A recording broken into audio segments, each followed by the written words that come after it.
ನಮಸ್ಕಾರ ವೀಕ್ಷಕರೇ, ಇವತ್ತು ನೀವೆಲ್ಲರೂ ಬಹಳ ದಿನಗಳಿಂದ ನಮ್ಮ ಅನೇಕ ವಿಡಿಯೋಗಳನ್ನಾಗಿರ್ಬೋದು, ಧಾರ್ಮಿಕವಾಗಿರುವಂತಹ ವಿಡಿಯೋಗಳನ್ನಾಗಿರ್ಬೋದು ನೋಡಿ ಬಹಳ ಜನ ಕಾಮೆಂಟ್ ಹಾಕ್ತಿದ್ರಿ. ನೀವು ಎಲ್ಲಿ ಕಲ್ತೀರಿ, ನೀವು ಕಲ್ತಿರುವಂತಹ, ನೀವು ಅಭ್ಯಾಸ ಮಾಡಿರುವಂತಹ ಗುರುಕುಲ ಯಾವುದು ಅಂತ ಹೇಳಿ ಭಾಳ ಜನ ಫೋನ್ ಮಾಡಿ ಕೂಡ ಕೇಳ್ತಿದ್ರು. ಆಮೇಲೆ ಭಾಳ ಜನ ಕಾಮೆಂಟ್ ಕೂಡ ಮಾಡಿದ್ರಿ. ಹಾಗಾಗಿ ಇವತ್ತು ನಾವು ವಿಶೇಷವಾಗಿರುವಂಥ ಪುಣ್ಯಮಯವಾಗಿರುವಂಥ ಕ್ಷೇತ್ರದಲ್ಲಿ ನಾವು ಅಭ್ಯಾಸ ಮಾಡಿರುವಂಥ ಸುಮಾರು 13-14 ವರ್ಷಗಳ ಹಿಂದೆ ಅಭ್ಯಾಸ ಮಾಡಿರುವಂತಹ ನಮ್ಮ ಗುರುಕುಲಕ್ಕೆ ನಾವು ಇವತ್ತು ನಿಮ್ಮನ್ನೆಲ್ಲರನ್ನು ಕರೆದುಕೊಂಡು ಹೋಗ್ತೇವೆ. ಆ ಗುರುಕುಲದಲ್ಲಿ ನಿತ್ಯವೂ ಕೂಡ ಪಾಠ ಪ್ರವಚನಗಳು, ವೇದಾಧ್ಯಯನ ಹಿಂಗಿರ್ತದಲ್ಲ. ಬೆಳಗ್ಗೆ ಪ್ರಾತಃ ಕಾಲದಲ್ಲಿ 4 ಗಂಟೆಗೆ ಶುರುವಾದರೆ ರಾತ್ರಿ 10 ಗಂಟೆವರೆಗೂ ಯಾವತ್ತೂ ನಿತ್ಯ ನಿರಂತರವಾಗಿ ವೇದ ಘೋಷ ಪ್ರಾರಂಭ ಇರ್ತದೆ. ಅಲ್ಲಿ ಪಾಠ ಪ್ರವಚನಗಳು, ಸ್ವಾಧ್ಯಾಯಗಳು ಮತ್ತು ಗುರುಕುಲ ಸೇವೆಗಳು ನಿತ್ಯವೂ ಕೂಡ ಜರುಗ್ತಾನೆ ಇರ್ತವೆ. ಹಾಗಾಗಿ ನಾವೆಲ್ಲರೂ ಕೂಡ ಈ ಒಂದು ಅದ್ಭುತವಾಗಿರುವಂತಹ ನಾನು ಕಲಿತಂಥ ನನ್ನ ಹೆಮ್ಮೆಯ ಪಾಠಶಾಲೆ ಅಂಥೇಳಿ ನಾನು ಹೇಳ್ಕೊಳ್ತೇನೆ. ನಾನು ಕಲಿತಿರುವಂತಹ ಗುರುಕುಲಕ್ಕೆ ನಾವು ಇವತ್ತು ಪ್ರಯಾಣವನ್ನು ಬೆಳೆಸೋಣ. ಆ ಗುರುಕುಲದ ಬಗ್ಗೆ ಸಂಪೂರ್ಣವಾಗಿರುವಂಥ ಮಾಹಿತಿಯನ್ನು, ಆ ಗುರುಕುಲದಲ್ಲಿ ನಡೆಯುವಂತಹ ಪಾಠ ಪ್ರವಚನಗಳ ಬಗ್ಗೆ ಮಾಹಿತಿಯನ್ನು, ಗುರುಕುಲದಲ್ಲಿ ನಮಗೆ ಅಭ್ಯಾಸ ಮಾಡಿಸಿರುವಂತಹ, ನಮಗೆ ವೇದ ವಿದ್ಯೆಯನ್ನು ಕರುಣಿಸಿರುವಂತಹ ಆ ಗುರುಗಳ ದರ್ಶನವನ್ನು ಕೂಡ ನಿಮಗೆ ಮಾಡಿಸ್ತೇವೆ. ಅಲ್ಲಿ ಆ ಒಂದು ವಾತಾವರಣ, ಆ ಪ್ರಕೃತಿಯ ಸೌಂದರ್ಯ, ಆ ಒಂದು ಸ್ಥಳದಲ್ಲಿರುವಂಥ ಒಂದು ವಿಶೇಷವಾಗಿರುವಂಥ ಶಕ್ತಿ ಹಿಂಗಿದೆಯಲ್ಲ, ಯಾರು ಆ ಸ್ಥಳದೊಳಗೆ ಕಾಲಿಡ್ತಾರೋ, ಆ ಸ್ಥಳದೊಳಗೆ ಯಾರು ಒಂದು ಕ್ಷಣ ಹೋಗಿ ಕುಂಡಿರ್ತಾರೋ ಅವ್ರ ಮನಸ್ಸು ಶಾಂತವಾಗಿ ಅವರಲ್ಲಿರುವಂತಹ ನೆಗೆಟಿವ್ ಎನರ್ಜಿ ಎಲ್ಲ ಹೋಗಿ ಪಾಸಿಟಿವ್ ಎನರ್ಜಿಗಳು ತುಂಬ್ತವೆ. ಅಂತಹ ಅದ್ಭುತವಾಗಿರುವಂತಹ ಪಾಸಿಟಿವ್ ಎನರ್ಜಿಯಿಂದ ತುಂಬಿರುವಂತಹ ಆ ಒಂದು ಪ್ರದೇಶಕ್ಕೆ ನಾವೆಲ್ಲರೂ ಹೋಗೋಣ. ನಾವು ಈಗ ಶ್ರೀಶೈಲದಲ್ಲಿರುವಂತಹ ವೀರಶೈವ ಗುರುಕುಲಕ್ಕೆ ಹೋಗ್ತಾ ಇದ್ದೇವೆ. ಶ್ರೀಶೈಲದಲ್ಲಿರುವಂತಹ ವೀರಶೈವ ಗುರುಕುಲ ಅದು ಮಲ್ಲಮ್ಮ ಕಣ್ಣೀರಿನಿಂದ ಸ್ವಲ್ಪ ಮುಂದುಗಡೆ ಬಂದರೆ ಅಥವಾ ಶಿವಾಜಿ ಸ್ಫೂರ್ತಿ ಕೇಂದ್ರಕ್ಕೆ ಬಂದರೆ, ಶಿವಾಜಿ ಸ್ಫೂರ್ತಿ ಕೇಂದ್ರದ ಪಕ್ಕದಲ್ಲೇ ಇರುವಂಥದ್ದು. ಇದಕ್ಕೆ ವೀರಶೈವ ಗುರುಕುಲ ಅಂಥೇಳಿ ಹೆಸರು. ಇಲ್ಲಿ ಅನೇಕ ಜನ ವಿದ್ಯಾರ್ಥಿಗಳು, ಜಂಗಮರು, ಅನೇಕ ಜನ ವೇದ ಪಾಠವನ್ನು ಮಾಡುವಂಥ ಆಸಕ್ತರು ನಿತ್ಯವೂ ಕೂಡ ವೇದ ಅಧ್ಯಯನದಲ್ಲಿ ತೊಡಗಿ ವೇದಾಧ್ಯಯನವನ್ನು ಮಾಡ್ತಿರ್ತಾರೆ. ನನಗೆ ಸುಮಾರು 14 ವರ್ಷಗಳ ಹಿಂದೆ ಇರುವಂತಹ ಆ ಒಂದು ವಿದ್ಯಾರ್ಥಿ ದಶೆಯಲ್ಲಿರುವಂಥ ಆ ನೆನಪುಗಳು ಮತ್ತೆ ನಮ್ಮನ್ನು ಕಾಡ್ತಿರ್ತವೆ. ಹಾಗಾಗಿ ನನಗೆ ಈ ಒಂದು ಸ್ಥಾನಕ್ಕೆ ಬರಲಿಕ್ಕೆ, ನಾನು 4 ಜನರಿಗೆ ಪಾಠವನ್ನು ಮಾಡುವ ಹಾಗೆ, ನಾನು 4 ಮಾತುಗಳನ್ನು ಹೇಳುವ ಹಾಗೆ, ಮತ್ತು ನನ್ನ ಜೀವನದಲ್ಲಿ ನಾನು ಯಶಸ್ಸನ್ನು ಕಂಡೀನಿ ಅಂದರೆ ಅದಕ್ಕೆ ಕಾರಣವೇ ನಾನು ಕಲಿತಿರುವಂತಹ ಆ ಗುರುಕುಲ. ಆ ಗುರುಕುಲದ ಹೆಸರನ್ನು ಹೇಳಿ ನಾನು ದಿನಾಲೂ ಒಂದು ತುತ್ತು ಅನ್ನವನ್ನು ಸ್ವೀಕಾರ ಮಾಡ್ತೇನೆ. ಅಂತಹ ವಿಶೇಷವಾಗಿರುವಂತಹ ಅದ್ಭುತವಾಗಿರುವಂತಹ ನನ್ನ ಗುರುಕುಲಕ್ಕೆ ನಾವೆಲ್ಲರೂ ಈಗ ಹೋಗೋಣ ಬನ್ನಿ ವೀಕ್ಷಕರೇ.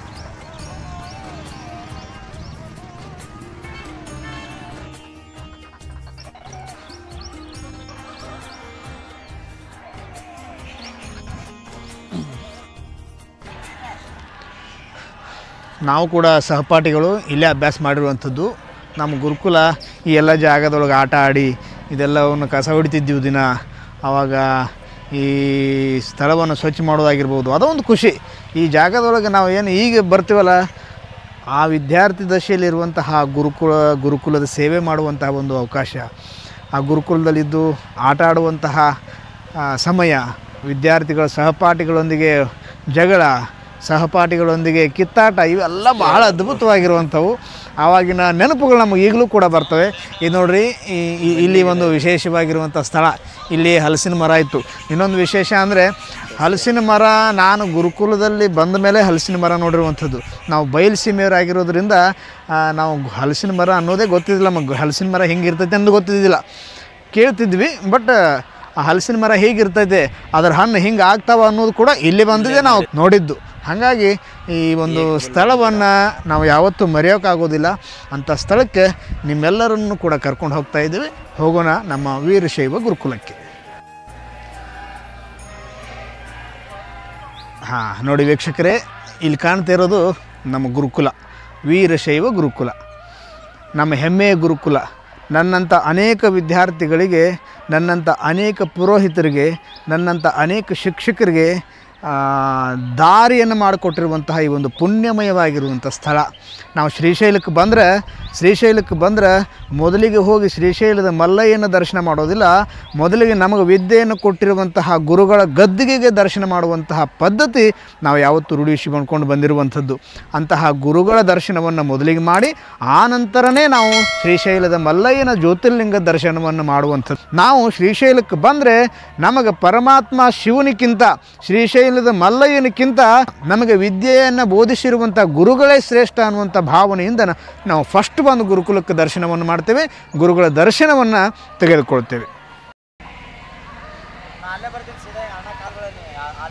ಈಗ ಪಾಠದ ಸಮಯ ಆಗಿರೋದ್ರಿಂದ ನಮಗೆ ಹೋದ ತಕ್ಷಣ ನಮ್ಮ ವಿದ್ಯಾಗುರುಗಳ ದರ್ಶನವೂ ಕೂಡ ಆಗ್ತದೆ. ಹಾಗಾಗಿ ಪಾಠದ ಸಮಯದಲ್ಲಿ ನಾವಿರೋದ್ರಿಂದ ನೇರವಾಗಿ ಪಾಠ ನಡೆಯುವಂಥ ಸ್ಥಳಕ್ಕೆ ಹೋಗೋಣ, ಅಲ್ಲಿ ಗುರುಗಳ ಆಶೀರ್ವಾದವನ್ನು ತೆಗೆದುಕೊಳ್ಳೋಣ, ಗುರುಗಳಿಂದ ಒಂದು ಅನುಗ್ರಹವನ್ನು ಪಡೆದುಕೊಳ್ಳುವಂಥ ಪ್ರಯತ್ನವನ್ನು ಮಾಡೋಣ. ವೀಕ್ಷಕರೇ ಬನ್ನಿ, ನಾವೆಲ್ಲ ಆಡಿ ಕುಣಿದು ಕುಪ್ಪಳಿಸಿ ಜಗಳ ಆಡಿ ಸೇವೆ ಮಾಡಿ ಅನೇಕ ಚೇಷ್ಟೆಗಳನ್ನು ಮಾಡಿ ಸುಮಾರು 5-6 ವರ್ಷಗಳ ಕಾಲ ಇಲ್ಲಿ ಅಭ್ಯಾಸ ಮಾಡಿರುವಂಥ ಈ ಒಂದು ಪುಣ್ಯಮಯವಾಗಿರುವಂಥ ಸ್ಥಳ. ಇದೆಲ್ಲ ಗಿಡಗಳಿಗೆ ಹುಲ್ಲಿಗೆ ನೀರು ಹಾಕೋದಾಗಿರ್ಬೋದು, ದಿನನಿತ್ಯ ಬೆಳಗ್ಗೆ ಸಾಯಂಕಾಲ ಕಸ ಗುಡಿಸೋದಾಗಿರ್ಬೋದು, ಇಲ್ಲಿ ಗೋಸೇವೆಯನ್ನು ಮಾಡೋದಾಗಿರ್ಬೋದು, ಗಿಡಗಳನ್ನು ಸಂರಕ್ಷಣೆ ಮಾಡೋದಾಗಿರ್ಬೋದು, ಇವೆಲ್ಲವನ್ನು ನಾವು ಬಹಳ ಶ್ರದ್ಧೆಯಿಂದ ಮಾಡ್ತಿದ್ವಿ. ಅದೇ ಒಂದು ಕಾರಣಕ್ಕೋ ಏನೋ ಗುರುಗಳು ನಮಗೆ ಅನುಗ್ರಹವನ್ನು ಮಾಡಿರುವಂಥದ್ದು. ಇದೆಲ್ಲ ಬಿಲ್ವವನ ಅಂಥೇಳಿ ಅವಾಗ ಇಲ್ಲೆಲ್ಲ ಹೂವಿನ ಗಿಡಗಳಾಗಿರ್ಬೋದು, ಬಿಲ್ವಪತ್ರೆ ಗಿಡಗಳಾಗಿರ್ಬೋದು, ಇವೆಲ್ಲ ಬಹಳ ಅದ್ಭುತವಾಗಿ ಬೆಳೆಸ್ತಿದ್ವಿ. ಇಲ್ಲೇ ನನಗೆ ನನ್ನ ಪಾಲಿಗೆ ಬಂದಿರುವಂತಹ ಸೇವಾ ಮಾಡುವಂತಹ ಕಾರ್ಯ ಏನಂತಂದ್ರೆ, ಇಷ್ಟು ಸಮಯ ಪಾರ್ಕ್ ಇತ್ತಿದ್ದು, ಈ ಪಾರ್ಕ್ನಲ್ಲಿ ಗಿಡಗಳನ್ನು ಬೆಳೆಸೋದಾಗಿರ್ಬೋದು, ಗಿಡಗಳಿಗೆ ನೀರು ಉಣಿಸೋದಾಗಿರ್ಬೋದು, ಪತ್ರೆ ಗಿಡಗಳನ್ನು ಬೆಳೆಸೋದಾಗಿರ್ಬೋದು, ಈ ಒಂದು ಕಾಯಕ ನನ್ನ ಪಾಲಿಗೆ ಬಂದಿತ್ತು. ಹಾಗಾಗಿ ನಾನಿರುವಂಥ ಸಂದರ್ಭದಲ್ಲಿ ಹಚ್ಚಿರುವಂತಹ ಗಿಡಗಳಾಗಿರ್ಬೋದು, ನಾನು ಬೆಳೆಸಿರುವಂತಹ ಗಿಡಗಳಾಗಿರ್ಬೋದು, ಈಗ ನೋಡಿದರೆ ಅದೇ ಒಂದು ಖುಷಿ, ಅದಕ್ಕಿಂತ ಸಂತೋಷ ನಮಗೇನೇನೂ ಇರೋದಿಲ್ಲ. ಇಲ್ಲೇ ಪಕ್ಕದಲ್ಲೇ ಗುರುಕುಲದಲ್ಲಿ ಅಭ್ಯಾಸ ಕೂಡ ಈಗ ನಡೀತಾ ಇದೆ. ಅಲ್ಲಲ್ಲಿ ವಿದ್ಯಾರ್ಥಿಗಳು ಸ್ವಾಧ್ಯಾಯ ಮಾಡ್ತಿರ್ತಾರೆ, ಗುರುಗಳು ಒಂದು ಸ್ಥಳದಲ್ಲಿ ಮಕ್ಕಳಿಗೆ ಪಾಠ ಬೋಧನೆ ಮಾಡ್ತಿರ್ತಾರೆ. ಇದು ಹಿಂಗೆ ಇರ್ತದಲ್ಲ. ನಾವು ಈಗಿನ ಕಾಲದಲ್ಲಿ ಇಂಗ್ಲೀಷ್ ಮೀಡಿಯಮ್ ಸ್ಕೂಲ್ ಆಗಿರ್ಬೋದು, ದೊಡ್ಡ ದೊಡ್ಡ ಬಿಲ್ಡಿಂಗ್ಗಳನ್ನು ನೋಡ್ತೀವಿ. ಆದರೆ ಗುರುಕುಲ ಮಾದರಿಯಲ್ಲಿ ಇರುವಂತಹ ಒಂದು ವಿಶೇಷವಾಗಿರುವಂಥ ಪಾಠಶಾಲೆ ನೋಡ್ಲಿಕ್ಕೆ ಸಿಗೋದು ನಮ್ಗೆ ಶ್ರೀಶೈಲದಲ್ಲಿ ಮಾತ್ರ. ಇದನ್ನು ನೋಡಿದರೆ ಇದೆಲ್ಲೋ ಕಾಡಿನಲ್ಲಿರೋ ಹಾಗೆ ಅನ್ನಿಸ್ತದೆ. ಶ್ರೀಶೈಲ ಕ್ಷೇತ್ರದಲ್ಲಿ ಈಗ ಸುಮಾರು ಒಂದು 20 ವರ್ಷಗಳ ಹಿಂದೆ ಇದು ಕಾಡಿನಲ್ಲೇ ಇತ್ತು. ಈ ಸ್ಥಳದಲ್ಲಿ ಬರಬೇಕಾದ್ರೆ ಭಯ ಪಡ್ತಿದ್ರು ಜನ. ಆವಾಗಿನ ಕಾಲದಲ್ಲಿ ಈ ಸ್ಥಳ ಕಾಡಿನಲ್ಲೇ ಇತ್ತು. ಈಗ ಒಂದಿಷ್ಟು ಎಲ್ಲ ಜನರ ಒಂದು ಸಂಪರ್ಕ ಹೆಚ್ಚಾಗಿ ಅಲ್ಲಲ್ಲಿ ವ್ಯವಸ್ಥೆ ಕೂಡ ಹೆಚ್ಚಾಗಿವೆ. ಹಾಗಾಗಿ ಗುರುಕುಲ ಹಿಂದಿನ ಕಾಲದಲ್ಲಿ ಋಷಿಮುನಿಗಳ ಕಾಲದಲ್ಲಿ ಕಾಡಿನಲ್ಲಿ ಹೇಗೆ ಗುರುಕುಲ ಇರ್ತಿತ್ತೋ ಅದೇ ರೀತಿ ನಮ್ಮ ವಿದ್ಯಾಗುರುಗಳಾಗಿರುವಂತಹ ಈ ಒಂದು ಗುರುಕುಲವನ್ನು ಸ್ಥಾಪನೆ ಮಾಡಿರುವಂಥ ಚಂದ್ರಶೇಖರ ಶಿವಾಚಾರ್ಯರು ಅದೇ ಒಂದು ಪರಿಕಲ್ಪನೆ ಇಟ್ಕೊಂಡು ಕಾಡಿನಲ್ಲೇ ಒಂದು ಗುರುಕುಲವನ್ನು ಸ್ಥಾಪನೆ ಮಾಡಬೇಕನ್ನುವಂಥ ದೃಷ್ಟಿಯಿಂದ ಈ ಗುರುಕುಲವನ್ನು ಸ್ಥಾಪನೆ ಮಾಡ್ತಾರೆ. ಈ ಗುರುಕುಲದಲ್ಲಿ ಸುಮಾರು ಜನ ವಿದ್ಯಾರ್ಥಿಗಳು ಈಗಾಗಲೇ ಕಲಿತು ತಮ್ಮ ಜೀವನೋಪಾಧಿಯನ್ನು ಕಂಡುಕೊಂಡವರಾಗಿದ್ದಾರೆ. ಈಗಲೂ ಕೂಡ ಅನೇಕ ವಿದ್ಯಾರ್ಥಿಗಳು ಜೀವನದಲ್ಲಿ ಸಾಧನೆ ಮಾಡಬೇಕನ್ನುವಂಥ ಹಂಬಲವನ್ನು ಇಟ್ಕೊಂಡು ವಿದ್ಯೆಯನ್ನು ಅಧ್ಯಯನ ಮಾಡಬೇಕನ್ನುವಂತಹ ಆಸಕ್ತಿನ ಇಟ್ಕೊಂಡು ಬಂದು ಅನೇಕ ಜನ ವಿದ್ಯಾರ್ಥಿಗಳು ಇಲ್ಲೇ ಪಾಠವನ್ನು ಅಧ್ಯಯನ ಮಾಡ್ತಾರೆ. ಹಾಗಾಗಿ ನಾವೆಲ್ಲರೂ ಈಗ ನಮ್ಮ ಗುರುಗಳು ಪಾಠ ಬೋಧನೆ ಮಾಡ್ತಿರ್ತಾರೆ, ಅವರ ಹತ್ರ ಹೋಗಿ ಅವರ ಆಶೀರ್ವಾದವನ್ನು ಪಡೆದುಕೊಳ್ಳೋಣ. ನಡೀತಿದೆ.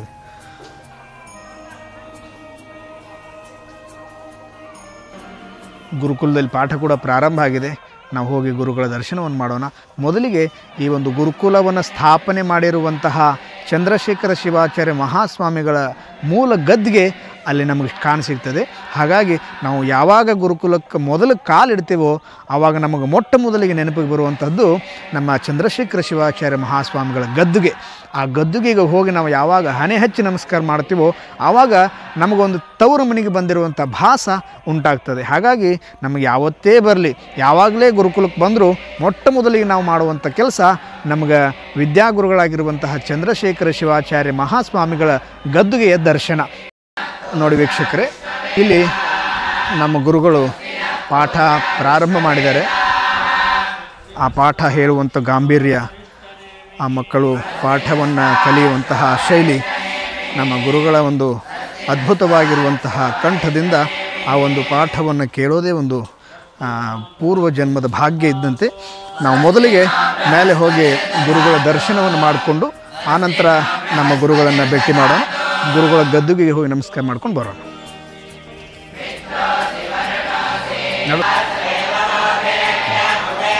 ನೋಡಿ ವೀಕ್ಷಕರೇ, ನಾವು ನಮ್ಮ ಗುರುಕುಲಕ್ಕೆ ಬಂದಿದ್ವಿ. ಇನ್ನೊಂದು ವಿಶೇಷ ಅಂದರೆ ಸತಿಪತಿಗಳೊಂದಾದ ಭಕ್ತಿ ಹಿತವಾಗಿ ಪುದಿಸುವಂಗೆ ಅನ್ನೋ ಹಾಗೆ ನಮ್ಮಲ್ಲಿ ಇಂತಹ ಒಂದು ವಿಶೇಷವಾಗಿರುವಂತಹ ಸಂಸ್ಕಾರ ಇರ್ತದೆ. ಅಂದರೆ ನಮಗೆ ಗುರುಕುಲದಲ್ಲಿ ಅನೇಕ ಕಡೆಗಳು ನೋಡಿರ್ತೀವಿ, ಹಿಂದೆ ಋಷಿಮುನಿಗಳ ಗುರುಕುಲವನ್ನು ನೋಡ್ತೀವಿ. ಅಲ್ಲಿ ಋಷಿಗಳು ಹಾಗೂ ಋಷಿಗಳ ಪತ್ನಿಯರು ಕೂಡ ಆ ಒಂದು ಆಶ್ರಮವನ್ನು, ಆ ಒಂದು ಗುರುಕುಲವನ್ನು ಪಾಲನೆ ಮಾಡ್ತಿರ್ತಾರೆ. ಅದೇ ರೀತಿಯಾಗಿ ನಮಗೆ ಹಿಂದಿನ ಕಾಲಕ್ಕೆ ಹೋಗುವಂತಹ, ಹಿಂದಿನ ಕಾಲದಲ್ಲಿ ನೋಡುವಂಥ ಭಾಗ್ಯ ಇಲ್ಲ, ಆದರೆ ವರ್ತಮಾನದಲ್ಲಿನೇ ಅಂತಹ ಒಂದು ಅವಕಾಶವನ್ನು ಕಲ್ಪಿಸಿಕೊಟ್ಟಿರುವಂಥದ್ದು ಯಾವುದು ಅಂದರೆ ನಮ್ಮ ವೀರಶೈವ ಗುರುಕುಲ. ಈ ವೀರಶೈವ ಗುರುಕುಲದಲ್ಲಿ ಗುರುಗಳು ನಮಗೆ ಪಾಠ ಮಾಡ್ತಾರೆ. ಗುರುಗಳು ಮಾಡಿರುವಂತಹ ಪಾಠವನ್ನು ಸ್ವಾಧ್ಯಾಯವನ್ನು ಮಾಡಲಿಕ್ಕೆ ಅವರಿಗೆ ಮಾರ್ಗದರ್ಶನವನ್ನು ಕೊಡುವಂತಹ ವಿಶೇಷವಾಗಿರುವಂಥ ವ್ಯಕ್ತಿ ಯಾರು ಅಂದರೆ ಅವರು ನಮ್ಮ ಗುರುಮಾತೆಯವರು. ಹಾಗಾಗಿ ಅವರ ಮಾತಾಜಿಯವರು ಕೂಡ ಈಗಲೇ ಇಲ್ಲಿ ಮಕ್ಕಳಿಗೆ ಅಧ್ಯಯನವನ್ನು ಮಾಡಿಸ್ತಾ ಇದ್ದಾರೆ. ಮಕ್ಕಳು ಪಠನೆ ಮಾಡುವಂಥ ಸಂದರ್ಭದಲ್ಲಿ ಏನಾದರೂ ವ್ಯತ್ಯಾಸಗಳಾದರೆ, ಏನಾದರೂ ತಪ್ಪುಗಳಾದರೆ ಅವರು ಕೂಡ ತಿದ್ದಿ ಹೇಳುವಂತಹ ಕೆಲಸವನ್ನು ಮಾಡ್ತಾರೆ. ಅಂತಹ ಗುರುಮಾತೆಯರು ಸಿಕ್ಕಿದ್ದು ನಮಗೂ ಒಂದು ಭಾಗ್ಯ. ಮೊಟ್ಟ ಮೊದಲಿಗೆ ನಾವು ಹೋಗಿ ಗುರುಗಳ ಗದ್ದುಗೆಯನ್ನು ದರ್ಶನವನ್ನು ಮಾಡ್ಕೊಂಡು ಬರೋಣ.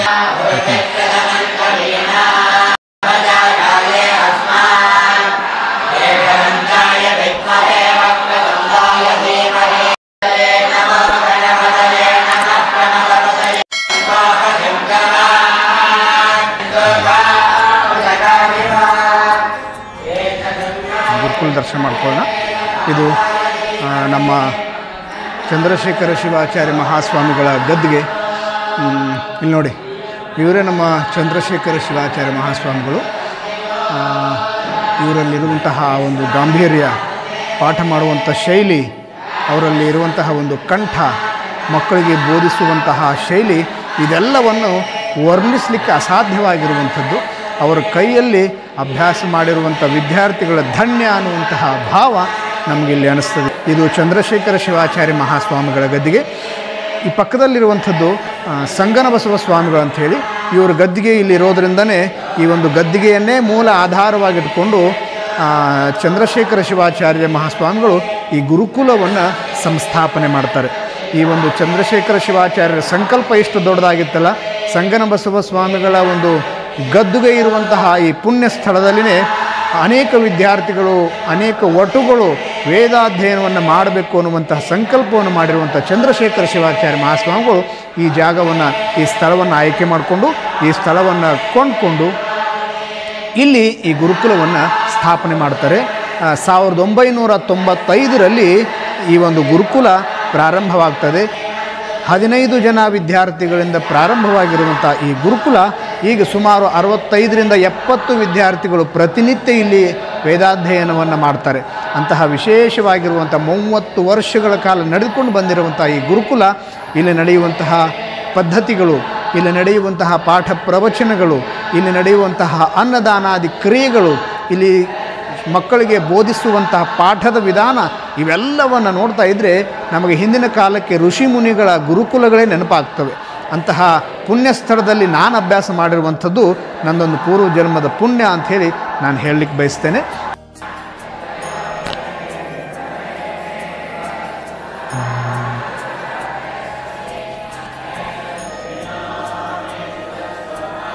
ಇದು ನಮ್ಮ ಚಂದ್ರಶೇಖರ ಶಿವಾಚಾರ್ಯ ಮಹಾಸ್ವಾಮಿಗಳ ಕರ್ತೃಗದ್ದಿಗೆ. ಈ ಒಂದು ಗದ್ದಿಗೊಳಗೆ ಇಂಥ ಶಕ್ತಿ ಇದೆಯಲ್ಲ, ಯಾರು ಈ ಗದ್ದಿಗೆಗೆ ಬಂದು ಶ್ರದ್ಧೆಯಿಂದ ನಮಸ್ಕಾರ ಮಾಡ್ತಾರೋ ಅವರಲ್ಲಿ ವಿದ್ಯಾರೇಖೆ ಎಲ್ಲದೇ ಇದ್ದರೂ ಪರವಾಗಿಲ್ಲ, ಅವರು ಎಷ್ಟೇ ಹಸಿ ದಡ್ಡರಾಗಿದ್ದರೂ ಪರವಾಗಿಲ್ಲ, ಈ ಗುರುಗಳ ಆಶೀರ್ವಾದ ಒಂದು ಸರಿ ಆಯ್ತಂದರೆ ಸಾಕು, ಈ ಗುರುಗಳ ಅಂತಃಕರಣದ ಆಶೀರ್ವಾದ ಒಂದು ಸರಿ ಆದರೆ ಸಾಕು, ಆ ವಿದ್ಯಾರ್ಥಿ ಜೀವನದಲ್ಲಿ ಯಾವತ್ತೂ ಫೇಲ್ ಆಗಂಗಿಲ್ಲ. ಅಂಥ ಸಾಧನೆಯನ್ನು, ಅಂಥ ಸಕ್ಸಸ್ಸನ್ನು ಪಡ್ಕೊಳ್ತಾನೆ ಅನ್ನೋದಕ್ಕೆ ನನ್ನಂಥ ಅನೇಕ ನೂರಾರು ಜನ ವಿದ್ಯಾರ್ಥಿಗಳೇ ಇಲ್ಲಿ ಸಾಕ್ಷಿಯಾಗಿರ್ತಾರೆ. ಗುರುಗಳ ದಿವ್ಯ ಅನುಗ್ರಹ ಅನೇಕ ಜನರ ಮೇಲೆ ಆಗಿರೋದರಿಂದ ಅವರೆಲ್ಲರೂ ಕೂಡ ಚಂದ್ರಶೇಖರ ಶಿವಾಚಾರ್ಯ ಮಹಾಸ್ವಾಮಿಗಳನ್ನು ತಮ್ಮ ಅಂತಃಕರಣದ ದೃಷ್ಟಿಯಲ್ಲಿ ಭಗವಂತನಿಗಿಂತ ಹೆಚ್ಚಿನ ಸ್ಥಾನವನ್ನು ಕೊಟ್ಟು ಗುರುಗಳನ್ನು ಗೌರವಿಸುವಂತಹ ಪದ್ಧತಿ ನಾವೆಲ್ಲರೂ ಕೂಡ ಜಾರಿ ಮಾಡ್ಕೊಂಡು ಬಂದಿರ್ತೇವೆ. ಅಂತಹ ಗುರುಗಳ ಗದ್ದಿಗೆಯ ದರ್ಶನವನ್ನು ಕೂಡ ನೀವೆಲ್ಲರೂ ಮಾಡಿಕೊಡ್ರಿ. ಗುರುಗಳ ಅನುಗ್ರಹ ಎಲ್ಲರ ಮೇಲಿರಲಿ ಅಂಥೇಳಿ ಪ್ರಾರ್ಥಿಸ್ತೇವೆ.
ನಮ್ಮ ಗುರುಕುಲ ಮಾದರಿಯ ಪದ್ಧತಿಯಲ್ಲಿ ಪಾಠ ನಡೀತಾ ಇದೆ. ಇದನ್ನು ಕಣ್ತುಂಬ ನೋಡೋದೇ ಒಂದು ಭಾಗ್ಯ. ಇಂಗ್ಲೀಷ್ ಮೀಡಿಯಂ ಸ್ಕೂಲ್ಗಳಲ್ಲಿ ಬೆಂಚ್ ಮೇಲೆ ಕಾಲು ಹಾಕ್ಕೊಂಡು ಕುಂತು ಅಭ್ಯಾಸ ಮಾಡುವಂಥ ಈಗಿನ ಕಾಲದೊಳಗೂ ಕೂಡ ಗುರುಕುಲದ ಮಾದರಿಯಲ್ಲಿ ಗುರುಗಳ ಸಾನ್ನಿಧ್ಯದಲ್ಲಿ ಕುಳಿತು ಗುರುಗಳಿಗೆ ನತಮಸ್ತಕರಾಗಿ ಗುರುಗಳು ಹೇಳುವಂಥ ಪಾಠವನ್ನು ಅಧ್ಯಯನ ಮಾಡೋದೇ ಒಂದು ಪೂರ್ವಜನ್ಮದ ಸುಕೃತ. ಇದು ನಮಗೆ ಸಿಕ್ಕಿರುವಂಥದ್ದು ನಮ್ಮದ ಒಂದು ಭಾಗ್ಯ ಅಂಥೇಳಿ ನಾವು ಭಾವಿಸ್ತೇವೆ. ಈಗ ಮೊದಲಿಗೆ ಗುರುಗಳ ಹತ್ರ ಹೋಗ್ಬೇಕಾದ್ರೆ ನಮಗೆ ಒಂದು ಭಯ. ಯಾಕಂದರೆ ಡೈರೆಕ್ಟ್ ಗುರುಗಳ ಹತ್ರ ಸಂಪರ್ಕ ಮಾಡೋದು ನಮಗೆ ಆವಾಗೂ ಆಗ್ತಿದ್ದಿಲ್ಲ, ಈಗೂ ಆಗ್ತಿದ್ದಿಲ್ಲ. ನಮಗೆ ಬಹಳ ಆತ್ಮೀಯರಾಗಿರುವಂತಹ ಸತೀಶಣ್ಣವರು, ನಾವು ಏನಾದರೂ ಗುರುಕುಲಕ್ಕೆ ಗುರುಗಳ ಹತ್ರ ಹೋಗ್ಬೇಕಾಗಿತ್ತು ಅಂದ್ರೆ, ಗುರುಗಳಿಂದ ನಮಗೇನಾದರೂ ಕೇಳಬೇಕಾಗಿತ್ತು ಅಂದ್ರೆ, ಅವ್ರಿಗೇನಾದರೂ ಹೇಳಬೇಕಾಗಿತ್ತಂದ್ರೆ ನಾವು ಇವ್ರ ಮೂಲಕನೇ ಗುರುಗಳನ್ನು ಸಂಪರ್ಕ ಮಾಡ್ತಿದ್ವಿ. ಹಾಗಾಗಿ ಇವ್ರ ಮೂಲಕವಾಗಿ ನಾವು ಈ ಗುರುಗಳ ಹತ್ರ ಹೋಗೋಣ, ಗುರುಗಳ ಆಶೀರ್ವಾದವನ್ನು ಪಡೆದುಕೊಳ್ಳೋಣ. ಅನ್ನೋರೆ ನಮಗೆ ಗುರುಗಳ ಹತ್ರ ಕರ್ಕೊಂಡು ಹೋಗ್ರಿ. ನಮಗೂ ನಮ್ಮ ವೀಕ್ಷಕರಿಗೂ ಗುರುಗಳ ದರ್ಶನವನ್ನು ಮಾಡಿಸ್ಬೇಕು.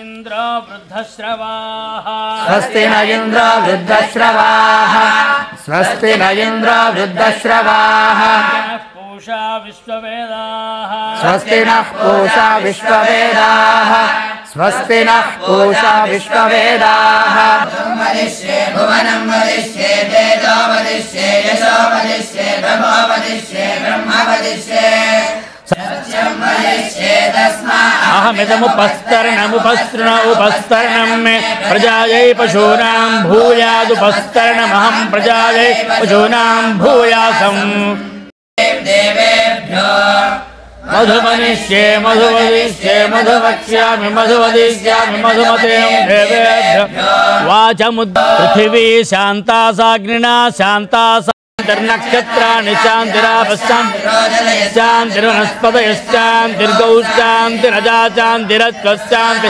पुरुषश्चान्तिर्ब्रह्मशान्ति ब्राह्मणश्चान्तिश्चान्तिरेव शान्तिश्चान्तिर्मे तया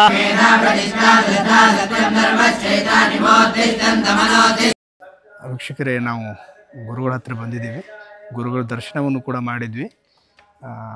ಇಲ್ಲಿ ಕೇವಲ ವೇದ ಮಾತ್ರವಲ್ಲದೆ ವೇದ ಮಂತ್ರಗಳ ಜೊತೆಗೆ ಜ್ಯೋತಿಷ್ಯ, ಅದ್ರ ಜೊತೆಗೆ ಯೋಗ, ಅದಷ್ಟೇ ಅಲ್ಲದೆ ಇಲ್ಲಿರುವಂಥವ್ರದ್ದೊಂದು ಭಾಗ್ಯ ಏನಂದ್ರೆ ನಿತ್ಯವೂ ಕೂಡ ಪ್ರವಚನಗಳನ್ನು, ಗುರುಗಳಿಂದ ಹಿತವಚನಗಳನ್ನು ಕೇಳುವಂಥ ಭಾಗ್ಯವೂ ಕೂಡ ನಮಗಾಗ್ತಿತ್ತು. ನಾವು ಅದೇ ಸಮಯಕ್ಕೆ ಈಗ ಬಂದಿರೋದ್ರಿಂದ ಗುರುಗಳ 4 ಹಿತನುಡಿಗಳನ್ನು ಕೂಡ ನಾವೆಲ್ಲರೂ ಕೇಳೋಣ. ವೇದಗಳಲ್ಲಿ ಅನೇಕ ಮಂತ್ರಗಳಿವೆ. ಅದೇ ರೀತಿ ನಾವು ಆಯಾ ಸಂದರ್ಭಗಳಲ್ಲಿ ಆಯಾ ಮಂತ್ರಗಳನ್ನು ಪಠಿಸುವ ಸಂದರ್ಭದಲ್ಲಿ ಆಯಾ ಕ್ರಿಯೆಯನ್ನು, ಆಯಾ ಕಾರ್ಯಕ್ರಮವನ್ನು ಮಾಡ್ತಕ್ಕಂಥರಾಗಿದ್ದೀವಲ್ಲ, ಆ ಮಂತ್ರವನ್ನು ನಾವು ಯಾವಾಗ ಉಚ್ಚರಿಸಬೇಕಂದ್ರೆ, ಏಕೆಂದರೆ ದೇವತಾ ವಿಗ್ರಹ ಪ್ರತಿಷ್ಠಾ ಕಾರ್ಯಕ್ರಮಗಳಲ್ಲಿ ಉಪಯೋಗಿಸಬಹುದು. ಮತ್ತು ಶಿವನಿಗೆ ರುದ್ರಾಭಿಷೇಕವನ್ನು ಮಾಡುವ ಕಾಲಕ್ಕೂ ಕೂಡ ನಾವು ಈ ಮಂತ್ರವನ್ನು ಉಚ್ಚರಿಸಬಹುದು. ಹೀಗಾಗಿ ಈ ಮಂತ್ರವನ್ನು ಮತ್ತು ಎಲ್ಲಾದರೂ ಶಾಂತಿ ಕಾರ್ಯಕ್ರಮವನ್ನು ಇಟ್ಟುಕೊಂಡಾಗ ಶಾಂತಿ ಶಾಂತಿ ರಜಾಶಾಂತಿ ಸ್ವಶಾಂತಿ ಪುರುಷಶಾಂತಿ ಬ್ರಹ್ಮಶಾಂತಿ, ಇದು ಪಂಚಭೂತಗಳನ್ನು ಕೂಡ ಶಾಂತಿ ಮಾಡ್ತಕ್ಕಂಥ ಮಂತ್ರ. ಘೋಷಶಾಂತಿ ಅದು ಕೂಡ ಅಷ್ಟೇ, ಅದು ರುದ್ರಾಭಿಷೇಕಗಳಲ್ಲಿ ಅನೇಕ ಕಾರ್ಯಕ್ರಮಗಳಲ್ಲಿ ಕೂಡ ಈ ಮಂತ್ರವನ್ನು ನಾವು ಉಚ್ಚರಿಸಬಹುದು. ಎಲ್ಲರೂ ಕೂಡ ಬಹಳ ಚೆನ್ನಾಗಿ ನೆನಪಿಟ್ಕೋಬೇಕು. ನಾವು ಈ ಶಾಂತಿ ಮಂತ್ರವನ್ನು ಮತ್ತು ಘೋಷ ಶಾಂತಿಯನ್ನು ಇತ್ಯಾದಿ ಈ ಮಂತ್ರಗಳನ್ನೆಲ್ಲ ಕೂಡ ನಾನು ಹೇಳಿರ್ತಕ್ಕಂಥ ಈ ಕಾರ್ಯಕ್ರಮಗಳಲ್ಲಿ ಇವುಗಳನ್ನು ಉಪಯೋಗಿಸಬೇಕು.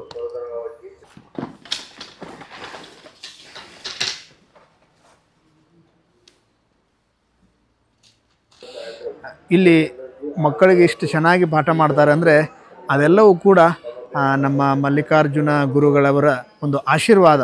ಅವರು ನಮ್ಮನ್ನು ಇಷ್ಟು ಪ್ರೀತಿಯಿಂದ, ಇಷ್ಟು ಸಂತೋಷದಿಂದ ಅವರು ನಮಗೆ ಹಿಂಗೆ ಕಲಿಸ್ತಿದ್ರಂದರೆ ಅವ್ರ ಕೈಯಲ್ಲಿ ಅಭ್ಯಾಸ ಮಾಡಿರುವಂತಹ ನಾವೆಲ್ಲರೂ ಕೂಡ ಭಾಗ್ಯವಂತರು ಅಂಥೇಳಿ ನಮಗೆ ಅನ್ನಿಸ್ತದೆ. ಮೇಣದ ಬತ್ತಿ ಹೇಗೆ ತನ್ನನ್ನು ತಾನು ಸುಟ್ಟುಕೊಂಡು ಇತರರಿಗೆ ಬೆಳಕನ್ನು ಕೊಡ್ತದೋ, ಜಗತ್ತಿಗೆ ಬೆಳಕಾಗಿ ಪರಿಣಮಿಸ್ತದನೋ, ಹಾಗೆ ತಮ್ಮ ಜೀವನವನ್ನೇ ಸವಿಸಿ ತಮ್ಮ ಜೀವನದ ಎಲ್ಲ ಆಸೆ ಆಕಾಂಕ್ಷೆಗಳನ್ನು ಒತ್ತಿಟ್ಟು ಅನೇಕ ಜನ ವಿದ್ಯಾರ್ಥಿಗಳ ಸಲುವಾಗಿ ತಾವು ತಮ್ಮ ಜೀವನವನ್ನು ಸವಿಸ್ತಿರುವಂತಹ ಗುರುಗಳು ನಮಗೆ ಸಿಕ್ಕಿದ್ದು ನಮ್ಮದೊಂದು ಪೂರ್ವ ಜನ್ಮದ ಸುಕೃತ. ಅಂತಹ ಗುರುಗಳ ಸಾನ್ನಿಧ್ಯದಲ್ಲಿ ನಾವೆಲ್ಲರೂ ಅಭ್ಯಾಸ ಮಾಡಿ ಬಂದರೆ ಅದೇ ನಮಗೊಂದು ಹೆಮ್ಮೆಯ ವಿಷಯ. ನಾವು ಇವತ್ತು ಇಷ್ಟು ಚೆನ್ನಾಗಿ ಒಂದು ನಮ್ಮ ಗ್ರಾಮದಲ್ಲಿ ನಾವು ಚೆನ್ನಾಗಿ ಜೀವನದಲ್ಲಿ ತಲೆ ಎತ್ಕೊಂಡು ತಿರುಗ್ತೀವಿ ಅಂದರೆ, ಒಂದು ತುತ್ತು ಅನ್ನ ತಿಂತೀವಿ ಅಂದರೆ ಅದು ನಮಗೆ ಚಂದ್ರಶೇಖರ ಶಿವಾಚಾರ್ಯ ಮಹಾಸ್ವಾಮಿಗಳು ಕೊಟ್ಟಿರುವಂಥ ಭಿಕ್ಷೆ ಅನ್ನೋದನ್ನು ನಾವು ಯಾವತ್ತೂ ಮರೆಯೋದಿಲ್ಲ. ಅದ್ರ ಜೊತೆಗೆ ನಮ್ಮ ಗುರುಗಳು ನಮಗೆ ಕಲಿಸಿರುವಂಥ ಪಾಠ, ನಾವು ತಪ್ಪು ಮಾಡಿದಾಗ ನಮ್ಮನ್ನು ಕಿವಿ ಹಿಂಡಿ ತಿದ್ದಿ ಬೈದು ಹೊಡೆದು ಬುದ್ಧಿ ಹೇಳಿ ನಮ್ಮನ್ನು ತಿದ್ದಿರುವಂಥದ್ದು. ಇಲ್ಲಿ ಅಭ್ಯಾಸ ಮಾಡುವಂಥ ಸಂದರ್ಭದಲ್ಲಿ ಅಧ್ಯಯನದಲ್ಲಿ ಏನಾದರೂ ತಪ್ಪುಗಳಾದರೆ ನಮ್ಮನ್ನು ಕರೆದು ಅದನ್ನು ತಪ್ಪನ್ನು ತಿದ್ದಿ ಹೇಳಿ ಸರಿಯಾಗಿ ಉಚ್ಚಾರ ಮಾಡಬೇಕನ್ನುವಂತಹ ಬುದ್ಧಿ ಮಾತನ್ನು ಹೇಳಿರುವಂತಹ ನಮ್ಮ ಗುರುಗಳು. ಅಂತಹ ಗುರುಗಳನ್ನು ನಾವು ಯಾವತ್ತೂ ಮರಿಲಿಕ್ಕೆ ಸಾಧ್ಯವಾಗೋದಿಲ್ಲ. ಅಂತಹ ಗುರುಗಳಿಗೆ ಸಾಥನ್ನು ಅಂತಹ ಗುರುಕುಲದಲ್ಲಿ ಸೇವೆ ಆಗಿರಬಹುದು, ಗುರುಕುಲದಲ್ಲಿ ವಿದ್ಯಾರ್ಥಿಗಳನ್ನು ಅಧ್ಯಯನ ಮಾಡಿಸೋಕ್ಕಾಗಿರಬಹುದು, ಎಲ್ಲದಕ್ಕೂ ಕೂಡ ನಮ್ಮ ಸತೀಶನವರು ಕೂಡ ಅವರಿಗೆ ಬಹಳ ಸಹಾಯವನ್ನು ಮಾಡ್ತಾರೆ. ಇನ್ನೊಂದು ವಿಶೇಷ ಅಂದರೆ ಅವರು ಕೂಡ ಇದೇ ಗುರುಕುಲದಲ್ಲಿ ಅಭ್ಯಾಸ ಮಾಡಿ ಒಂದು ಉನ್ನತ ಮಟ್ಟವಾಗಿರುವಂತಹ ಜಗತ್ತಿನಲ್ಲಿ 12 ಜ್ಯೋತಿರ್ಲಿಂಗಗಳಲ್ಲಿ ಒಂದಾಗಿರುವಂತಹ ಆ ಶ್ರೀಶೈಲದ ಮಲ್ಲಿಕಾರ್ಜುನ ದೇವಸ್ಥಾನದಲ್ಲಿ ಅರ್ಚಕರಾಗಿ ಸೇರಿದ್ದಾರೆ. ಅಂದರೆ ಅವರು ಕೂಡ ಇದೇ ಗುರುಕುಲದಲ್ಲಿ ಅಧ್ಯಯನ ಮಾಡಿರುವಂಥವ್ರೆ. ಹೀಗೆ ಅನೇಕ ಜನ ಭಾರತ ದೇಶದಲ್ಲಿ ಅಷ್ಟೇ ಅಲ್ಲ, ವಿದೇಶಗಳಲ್ಲಿ ಕೂಡ ಈ ಗುರುಕುಲದಲ್ಲಿ ಅಭ್ಯಾಸ ಮಾಡಿರುವಂತಹ ವಿದ್ಯಾರ್ಥಿಗಳು ತಮ್ಮ ತಮ್ಮ ಜೀವನವನ್ನು ನಡೆಸ್ತಿದ್ದಾರೆ. ಅಲ್ಲಲ್ಲಿ ಶಿಕ್ಷಕರಾಗಿ, ಸಂಸ್ಕೃತ ಶಿಕ್ಷಕರಾಗಿ ಒಂದಿಷ್ಟು ಜನ ಆಯ್ಕೆಯಾಗಿದ್ದಾರೆ. ವೇದಾಧ್ಯಯನ ಮಾಡಿಸ್ಲಿಕ್ಕಾಗಿ ವೇದ ಆಚಾರ್ಯರಾಗಿ ಕೆಲವೊಂದಿಷ್ಟು ಜನ ಆಯ್ಕೆಯಾಗಿದ್ದಾರೆ. ಆಮೇಲೆ ದೊಡ್ಡ ದೊಡ್ಡ ದೇವಸ್ಥಾನಗಳು, ಜ್ಯೋತಿರ್ಲಿಂಗಗಳು, ಎಂಡೋಮೆಂಟ್ನಿಂದ ನಡೆಸುವಂತಹ ದೇವಸ್ಥಾನಗಳಿಗೆ ಗೌರ್ನಮೆಂಟ್ ವತಿಯಿಂದನೇ ಅವರು ಅಪಾಯಿಂಟ್ಮೆಂಟ್ ಆಗಿ ತಮ್ಮ ಜೀವನವನ್ನು ರೂಪಿಸಿಕೊಂಡವರಾಗಿದ್ದಾರೆ. ಅದರ ಜೊತೆಗೆ ಎಲ್ಲದಕ್ಕಿಂತ ಹೆಚ್ಚಿಗೆ ಏನಂದರೆ ತಮ್ಮ ತಮ್ಮ ಪ್ರತಿಯೊಂದು ಗ್ರಾಮದಲ್ಲಿಯೂ ಕೂಡ ಪೌರೋಹಿತ್ಯವನ್ನು ಮಾಡ್ಕೊತ ಆ ಪೌರೋಹಿತ್ಯದಿಂದ ಕೇವಲ ಒಂದು ಊರಿನಲ್ಲಿ ಒಬ್ಬ ಜಂಗಮ, ಒಬ್ಬ ಪುರೋಹಿತ ಉತ್ತಮ ಸಂಸ್ಕಾರವನ್ನು ಪಡೆದಿದ್ದ ಅಂದರೆ ಆ ಒಬ್ಬ ಪುರೋಹಿತನಿಂದ ಆ ಗ್ರಾಮವೆಲ್ಲ ಸಂಸ್ಕಾರವಂತ ಆಗ್ತದೆ ಅನ್ನುವಂಥ ಮಾತನ್ನು ನಮ್ಮ ಗುರುಗಳು ನಮಗೆ ಹೇಳ್ತಿದ್ರು. ಅದೇ ರೀತಿಯಾಗಿ ಪ್ರತಿಯೊಬ್ಬರು ಇಲ್ಲಿ ಕಲಿತಿರುವಂಥ ಎಲ್ಲ ವಿದ್ಯಾರ್ಥಿಗಳು ತಮ್ಮ ಗ್ರಾಮವನ್ನು ಸುಧಾರಿಸುವುದರ ಜೊತೆಗೆ ಧಾರ್ಮಿಕ ಕ್ರಿಯೆಗಳಲ್ಲಿ ವಿಧಿವಿಧಾನಗಳನ್ನು ಮಾಡುತ್ತಾ ಈ ಒಂದು ಧರ್ಮ ಸಂಸ್ಕೃತಿಯನ್ನು ಬೆಳೆಸ್ತಾ ಇದ್ದಾರೆ. ಅಂತಹ ಧರ್ಮ ಸಂಸ್ಕೃತಿಗೆ ಮೂಲ ಕಾರಣವಾಗಿರುವಂತಹ ತಾಯಿ ಬೇರಾಗಿರುವಂಥದ್ದೇ ಈ ನಮ್ಮ ವೀರಶೈವ ಗುರುಕುಲ. ಏನಾದರೂ ಒಂದು ವಸ್ತುವನ್ನು ತಯಾರು ಮಾಡಬೇಕಾಗಿತ್ತು ಅಂದರೆ, ಒಂದು ವಸ್ತುವನ್ನು ಉತ್ಪಾದನೆ ಮಾಡಬೇಕಾಗಿತ್ತು ಅಂದರೆ ಅದಕ್ಕೆ ಬೇಕಾಗಿರುವಂಥ ಒಂದು ಫ್ಯಾಕ್ಟ್ರಿ ಅಂಥೇಳಿ ನಾವು ನೋಡ್ತೇವೆ. ಅಂತಹ ಆ ವಸ್ತುಗಳು ತಯಾರಾಗಬೇಕಾಗಿದ್ರೆ ಒಂದು ಫ್ಯಾಕ್ಟ್ರಿ ಹೆಂಗೆ ಬೇಕೋ ಹಾಗೆ ಒಂದು ಉತ್ತಮವಾಗಿರುವಂಥ ಪುರೋಹಿತ ತಯಾರಾಗಬೇಕಾಗಿತ್ತು ಅಂದರೆ, ಉತ್ತಮವಾಗಿರುವಂಥ ವೇದ ಶಿಕ್ಷಕರು ತಯಾರಾಗಬೇಕಾಗಿತ್ತು ಅಂದರೆ, ಉತ್ತಮವಾಗಿರುವಂತಹ ಆಚಾರ್ಯ ತಯಾರಾಗಬೇಕಾಗಿತ್ತು ಅಂದರೆ, ಆ ಎಲ್ಲ ಉತ್ತಮವಾಗಿರುವಂಥ ಪುರೋಹಿತರ ತಯಾರಿಕಾ ಕೇಂದ್ರ ಯಾವುದು ಅಂದರೆ ಅದು ನಮ್ಮ ವೀರಶೈವ ಗುರುಕುಲ ಅಂತ ಹೇಳಿಕ್ಕೆ ನಮಗೆ ಹೆಮ್ಮೆ ಆಗ್ತದೆ. ಅಂತಹ ಗುರುಕುಲದಲ್ಲಿ ನಾವಿದ್ದೇವೆ. ಗುರುಗಳನ್ನು ಅವರ ಆಶೀರ್ವಾದವನ್ನು ಪಡೆದುಕೊಳ್ಳೋಣ.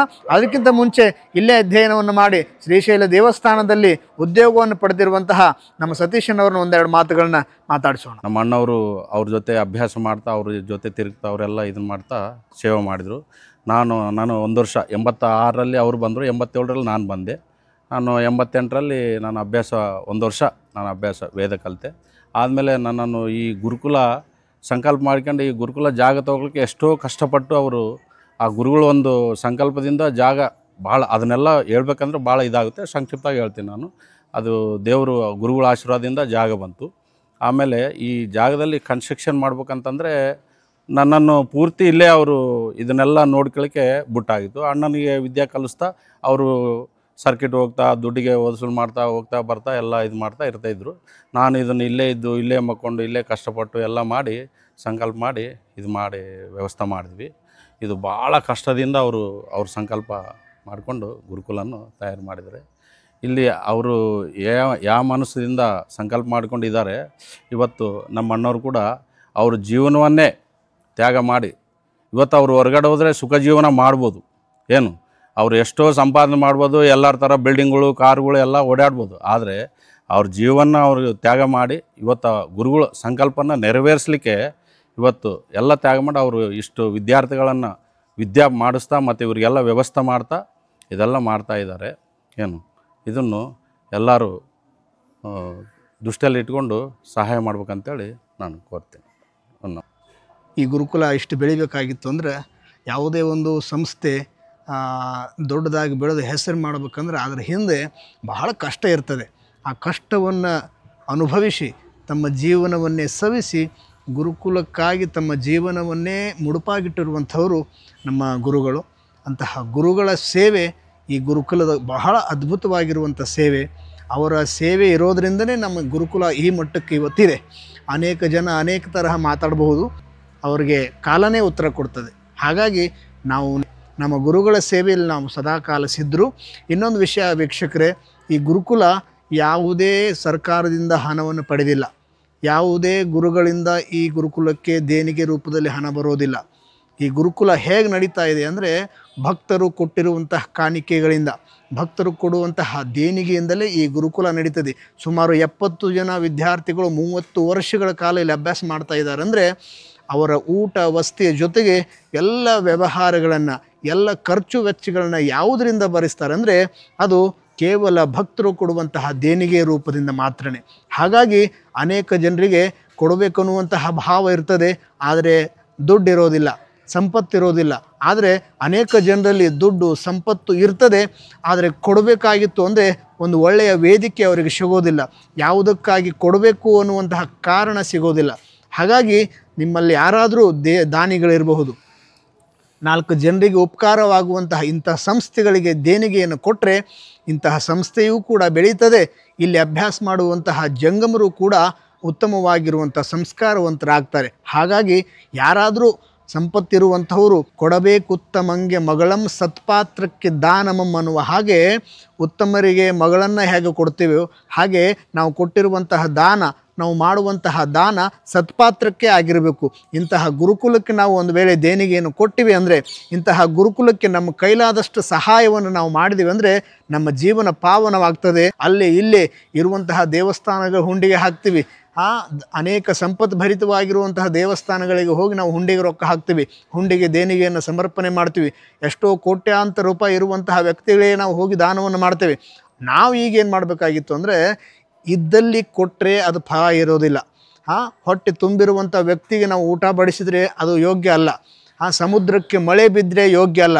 ಮಳೆ ಎಲ್ಲಿ ಬೇಕು ಅಂದ್ರೆ ಬರಗಾಲಿರುವಂತಹ ನೀರು ಇರಲಾರದ ಪ್ರದೇಶಕ್ಕೆ ಮಳೆ ಬಿದ್ರೇ ಯೋಗ್ಯ. ಹೇಗೋ ಹಸಿವಾಗಿರುವಂತಹ ವ್ಯಕ್ತಿಗೆ ಊಟ ಮಾಡಿಸಿದರೆ ಹೇಗೋ ಹಾಗೆ ಅವಶ್ಯಕತೆ ಇರುವಂತಹ ಸ್ಥಳಗಳಲ್ಲಿ ದೇಣಿಗೆಯನ್ನು ಕೊಟ್ಟರೆ ಮಾತ್ರ ನಾವು ಕೊಟ್ಟಿರುವಂಥ ದಾನಕ್ಕೆ ಒಂದು ಮಹತ್ವ ಬರ್ತದೆ. ಹಾಗಾಗಿ ಇಷ್ಟು ಜನ ಈ ವಿಡಿಯೋವನ್ನು ನೋಡುವಂತಹ ಅನೇಕ ಜನರಲ್ಲಿ ಯಾರಿಗಾದರೂ ಒಂದು ಕ್ಷಣ ಮನಸ್ಸಿನಲ್ಲಿ ನಾನು ಇಂತಹ ಗುರುಕುಲಗಳಿಗೆ ನನ್ನ ಕೈಲಾದಷ್ಟು ಸಹಾಯ ಮಾಡಬೇಕು ಅನ್ನುವಂಥ ಭಾವನೆ ಬಂದರೆ ದೇಣಿಗೆಯನ್ನು ಈಗ ನಮ್ಮ ವಿದ್ಯಾಭ್ಯಾಸವನ್ನು ಮಾಡಿಸಿರುವಂಥ ಈ ಗುರುಕುಲಕ್ಕೆ ನಾವು ದೇಣಿಗೆಯನ್ನು ಸಲ್ಲಿಸಬಹುದು. ಈ ನೀವು ಕೊಡುವಂತಹ ಒಂದೊಂದು ರೂಪಾಯಿ ಕೂಡ ಇಲ್ಲಿ ಈ ಒಂದು ಪಾಠಶಾಲೆಯಲ್ಲಿ ಈ ಒಂದು ಗುರುಕುಲದಲ್ಲಿ ಅಧ್ಯಯನ ಮಾಡುವಂತಹ ವಿದ್ಯಾರ್ಥಿಗಳಿಗಾಗಿಯೇ ಅದು ವಿನಿಯೋಗ ಆಗ್ತದೆ. ಆ ಒಂದು ನೀವು ಕೊಟ್ಟಿರುವಂತಹ ದೇಣಿಗೆ ಇಲ್ಲಿ ಮಕ್ಕಳಿಗೆ ಪ್ರಸಾದ ವ್ಯವಸ್ಥೆ ಮಾಡಲಿಕ್ಕೆ ಅನುಕೂಲ ಆಗ್ತದೆ, ಮಕ್ಕಳಿಗೆ ವಿದ್ಯಾಭ್ಯಾಸ ಮಾಡಿಸ್ಲಿಕ್ಕೆ ಅನುಕೂಲವಾಗ್ತದೆ, ಮಕ್ಕಳಿಗೆ ವಸತಿ ವ್ಯವಸ್ಥೆಯನ್ನು ಮಾಡಲಿಕ್ಕೆ ಅನುಕೂಲವಾಗ್ತದೆ. ಇಲ್ಲಿ ಜನ ನಾವು ಇರುವಂತಹ ಸಂದರ್ಭದಲ್ಲಿ ನೀರಿನ ವ್ಯವಸ್ಥೆ ಕಡಿಮೆ ಇತ್ತು. ಅನೇಕ ಜನ ದೇಣಿಗೆಯನ್ನು ಕೊಟ್ಟು ಅನೇಕ ಜನ ದಾನಿಗಳ ಸಹಾಯದಿಂದ ಈಗ ಅನೇಕ ವ್ಯವಸ್ಥೆಗಳು ಸರಿಯಾಗಿದ್ದಾವೆ. ಇನ್ನೊಂದಿಷ್ಟು ವ್ಯವಸ್ಥೆಗಳು ಬೇಕಾಗಿದ್ದಾವೆ. ಅವೆಲ್ಲವುಗಳಿಗೆ ನೀವು ಸಹಾಯ ಮಾಡಿದರೆ ನಮ್ಮ ಗುರುಕುಲ ಇನ್ನಷ್ಟು ಉತ್ತಮವಾಗಿರುವಂಥ ಸಾಧನೆಯನ್ನು ಮಾಡ್ತದೆ. ಇಲ್ಲಿ ಕಲಿತಿರುವಂತಹ ಅನೇಕ ಜನರು ಈ ಗುರುಕುಲಕ್ಕೆ ಈಗೀಗ ಒಂದು ಸಂಘವನ್ನು ಕಟ್ಕೊಂಡು ನಾವು ಈ ಗುರುಕುಲದಲ್ಲಿ ಅಭ್ಯಾಸ ಮಾಡಿದ್ದೇವೆ. ಆ ಗುರುಕುಲದ ಒಂದು ಅಭ್ಯಾಸದ ಒಂದು ಪರಿಣಾಮದಿಂದ ನಾವು ಹಣವನ್ನು ಸಂಪಾದನೆ ಮಾಡ್ತಾ ಇದ್ದೇವೆ. ಹಾಗಾಗಿ ನಮ್ಮ ಕೈಲಾದಷ್ಟು ಹಣವನ್ನು ಗುರುದಕ್ಷಿಣೆಯಾಗಿ ನಾವು ಪ್ರತಿ ತಿಂಗಳು ಕೊಡಬೇಕು ಅನ್ನುವಂತಹ ಒಂದು ಸಂಘವನ್ನು ಕಟ್ಟಿಕೊಂಡು ಕೆಲವು ಪೂರ್ವ ವಿದ್ಯಾರ್ಥಿಗಳು ಕೂಡ ಈ ಒಂದು ಗುರುಕುಲಕ್ಕೆ ತಿಂಗಳಿಗೆ ಇಷ್ಟು, ಇಂತಿಷ್ಟು, ವರ್ಷಕ್ಕೆ ಇಂತಿಷ್ಟು ಅಂಥೇಳಿ ಗುರುದಕ್ಷಿಣೆಯನ್ನು ಕೂಡ ಅರ್ಪಿಸ್ತಾ ಇದ್ದಾರೆ. ಹಾಗಾಗಿ ನಾವೆಲ್ಲರೂ ಕೂಡಿ ಕೈಲಾದಷ್ಟು ಇದ್ದವರು ದೇಣಿಗೆಯನ್ನು ಸಲ್ಲಿಸುವಂತಹ ವ್ಯವಸ್ಥೆಯನ್ನು ನಾವೆಲ್ಲರೂ ಮಾಡಿಕೊಳ್ಬೇಕು ವೀಕ್ಷಕರೇ. ಹಾಗಾಗಿ ನಾವೀಗ ಗುರುಗಳನ್ನು ಕೇಳೋಣ. ಈ ಒಂದು ಸಂಸ್ಥೆ ಬೆಳೆದು ಇಷ್ಟು ಹೆಮ್ಮರವಾಗಬೇಕಾಗಿತ್ತು ಅಂದರೆ ಎಷ್ಟು ಕಷ್ಟ ಅದರ ಹಿಂದೆ ಇದೆ.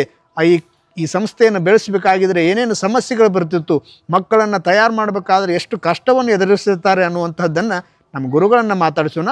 ಈಗ ಈ ಒಂದು ವೀರಶೈವ ಗುರುಕುಲ ಶ್ರೀಶೈಲದಲ್ಲಿರುವಂಥ ಈ ಗುರುಕುಲದ ವ್ಯವಸ್ಥೆಯನ್ನು ಸಂಪೂರ್ಣ ಜವಾಬ್ದಾರಿಯನ್ನು GM ಮಲ್ಲಿಕಾರ್ಜುನ ಶಾಸ್ತ್ರಿಯವರು ಇಲ್ಲಿ ನೆರವೇರಿಸ್ಕೊಂಡು ಬರ್ತಾ ಇದ್ದಾರೆ.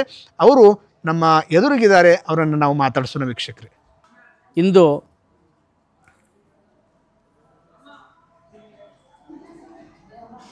ಕರ್ನಾಟಕದ ಯಡೂರು ಕ್ಷೇತ್ರದಿಂದ ನಮ್ಮ ಶಿಷ್ಯನೇ ಅಂದರೆ ಶ್ರೀಶೈಲ ಶಾಸ್ತ್ರಿ ತನ್ನ ವಿಶೇಷ ಭಕ್ತಿಯಿಂದ ಇಲ್ಲಿ ಬಂದು ಗುರುಗಳ ದರ್ಶನ ಮಾಡಿಕೊಂಡು ಗುರುಕುಲದ ವಿಶೇಷತೆಯನ್ನು ಎಲ್ಲ ಸಮಾಜಕ್ಕೆ ತಿಳಿಸಿ ಇದರಿಂದ ಸಮಾಜಕ್ಕೆ ಆಗತಕ್ಕಂಥ ವಿಶೇಷ ಸೇವೆಯನ್ನು, ವಿದ್ಯಾ ಬುದ್ಧಿ ಜ್ಞಾನವನ್ನು ಎಲ್ಲರಿಗೂ ಮತ್ತಷ್ಟು ಹೆಚ್ಚಿನ ಮಟ್ಟದಲ್ಲಿ ಲೋಕಕ್ಕೆ ಸಲ್ಲಬೇಕೆಂಬ ಉದ್ದೇಶದಿಂದ ಬಂದು ಇವತ್ತಿನ ದಿವಸ ಇದನ್ನೆಲ್ಲ ಗುರುಕುಲದ ಚಿತ್ರೀಕರಣ ಮಾಡಿ ಇದರ ಸಮಸ್ತ ವಿವರಗಳನ್ನು ತಿಳಿದುಕೊಂಡು ಸಮಾಜಕ್ಕೆ ತಿಳಿಸಲು ಬಂದಿದ್ದಾನೆ. ಬಹಳ ಸಂತೋಷದಾಗಿರತಕ್ಕಂಥ ವಿಷಯ. ಅವನಿಗೂ ಶ್ರೀ ಗುರುಗಳ ಅನುಗ್ರಹ ಸದಾ ಇರಲೆಂದು ಬಯಸುತ್ತಾ, ಇವತ್ತಿನ ದಿವಸ ಈ ವೀರಶೈವ ಗುರುಕುಲ ಎಲ್ಲರಿಗೂ ಗೊತ್ತು. ಸಮಾಜದೊಳಗೆ ಆಂಧ್ರ, ಕರ್ನಾಟಕ, ಮಹಾರಾಷ್ಟ್ರ ಇಡೀ ಭಾರತ ದೇಶಾದ್ಯಂತವಾಗಿ ಕೂಡ ವೀರಶೈವ ಗುರುಕುಲ ಶ್ರೀಶೈಲದಲ್ಲಿರತಕ್ಕಂಥ ಈ ಸಂಸ್ಥೆಯ ಬಗ್ಗೆ ಎಲ್ಲರಿಗೂ ಗೊತ್ತು, ಪರಿಚಯ ಇದೆ. ಆದರೆ ಈ ವೀರಶೈವ ಗುರುಕುಲ ಹೇಗಾಯಿತು, ಯಾರು ಮಾಡಿದರು, ಇದರಿಂದ ಅಸಲು ಫಲವೇನು ಅಂತಕ್ಕಂಥ ವಿಷಯಗಳನ್ನು ನಾವಿವತ್ತು ಸಮಾಜಕ್ಕೆ, ಲೋಕಕ್ಕೆ ತಿಳಿಸಲು ಇಷ್ಟಪಡುತ್ತಿದ್ದೇವೆ. ಈ ವೀರಶೈವ ಗುರುಕುಲವನ್ನು ಶ್ರೀ ಚಂದ್ರಶೇಖರ ಶಿವಾಚಾರ್ಯ ಮಹಾಸ್ವಾಮಿಗಳವರು ಅಂದರೆ ನಮ್ಮ ಗುರುಗಳು ಇದನ್ನು ಸ್ಥಾಪಿಸಲಾಯಿತು. ಇದನ್ನು ಸ್ಥಾಪಿಸಲು ಮೂಲ ಕಾರಣ ಪೂರ್ವ ಮಲ್ಲಿಕಾರ್ಜುನ ಸ್ವಾಮಿ ಪ್ರಧಾನ ಅರ್ಚಕರಾಗಿರ್ತಕ್ಕಂಥ ವೇದಮೂರ್ತಿ ಸಂಗನಬಸವ ಸ್ವಾಮಿಗಳವರು. ವೇದಮೂರ್ತಿ ಸಂಗನಬಸವ ಸ್ವಾಮಿಗಳವರ ದಿವ್ಯ ಸಮಾಧಿ ಕೂಡ ಇಲ್ಲೇ ಆಗಿದೆ. ಅವರು ಸುಮಾರು ಶ್ರೀಶೈಲ ಕ್ಷೇತ್ರಕ್ಕೆ ರೋಡು ಅಂದರೆ ರಹದಾರಿ ಆಗೋಕ್ಕಿಂತ ಮುಂಚೆ ಕಾಲುದಾರಿ ಮಾತ್ರ ಇತ್ತು. ಅವಾಗ ಆಗಿನ ಕಾಲಕ್ಕೆ ಅವರು ಇಲ್ಲಿ ಬಂದು ಶ್ರೀಶೈಲ ಮಲ್ಲಿಕಾರ್ಜುನ ಸ್ವಾಮಿಯವರಿಗೆ ಪ್ರಧಾನ ಅರ್ಚಕರಾಗಿದ್ದುಕೊಂಡು ಎಲ್ಲ ಸೇವೆಯನ್ನು ಅವರೇ ಮಾಡ್ತಾ ಬಂದ ಭಕ್ತರಿಗೂ ಕೂಡ ಪೂಜಾದಿ ಕೈಂಕರ್ಯಗಳನ್ನು ಅವರು ಕೂಡ ಮಾಡಿಸಿ ಅವರಿಗೆ ತೀರ್ಥ ಪ್ರಸಾದವನ್ನು ಕೊಡುವುದು, ಆಮೇಲೆ ಬಂದವರಿಗೆ ವ್ಯವಸ್ಥೆ ಮಾಡುವುದು, ವಸತಿ ವ್ಯವಸ್ಥೆ ಮತ್ತು ಊಟವನ್ನು ಕೂಡ ಅವರಿಗೆ ಅವರೇ ವ್ಯವಸ್ಥೆ ಮಾಡ್ತಿರ್ತಕ್ಕಂಥ ಪರಿಸ್ಥಿತಿ ಆಗಿತ್ತು. ಹಾಗೆ ಆ ಕಾಲದಲ್ಲಿ ಈ ಅಡವಿಯಲ್ಲಿ ಆ ರೀತಿ ಸೇವೆಯನ್ನು ಮಾಡ್ತಕ್ಕಂಥರಾಗಿದ್ದರು ಶ್ರೀ ಸಂಗನಬಸವ ಸ್ವಾಮಿಗಳವರು. ಅವರ ಸಂಕಲ್ಪವೇನಿತ್ತೋ ಇಷ್ಟೆಲ್ಲ ಇದೆ ಇಲ್ಲಿ.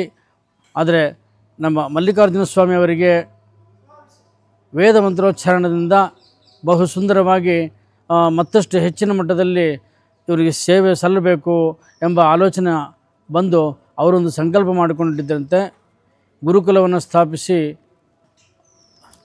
ವೇದವನ್ನು ಅಭ್ಯಾಸ ಮಾಡಿಸಿ ಆ ರೀತಿ ಪುರೋಹಿತರನ್ನು ತಯಾರು ಮಾಡಿಸಿ ಪಾಠಶಾಲೆಯನ್ನು ಇಟ್ಟು ಮಾಡಬೇಕೆಂಬ ಸಂಕಲ್ಪ ಅವರು ಮಾಡಿದ್ರಂತ ಗೊತ್ತಾಗಿತ್ತು.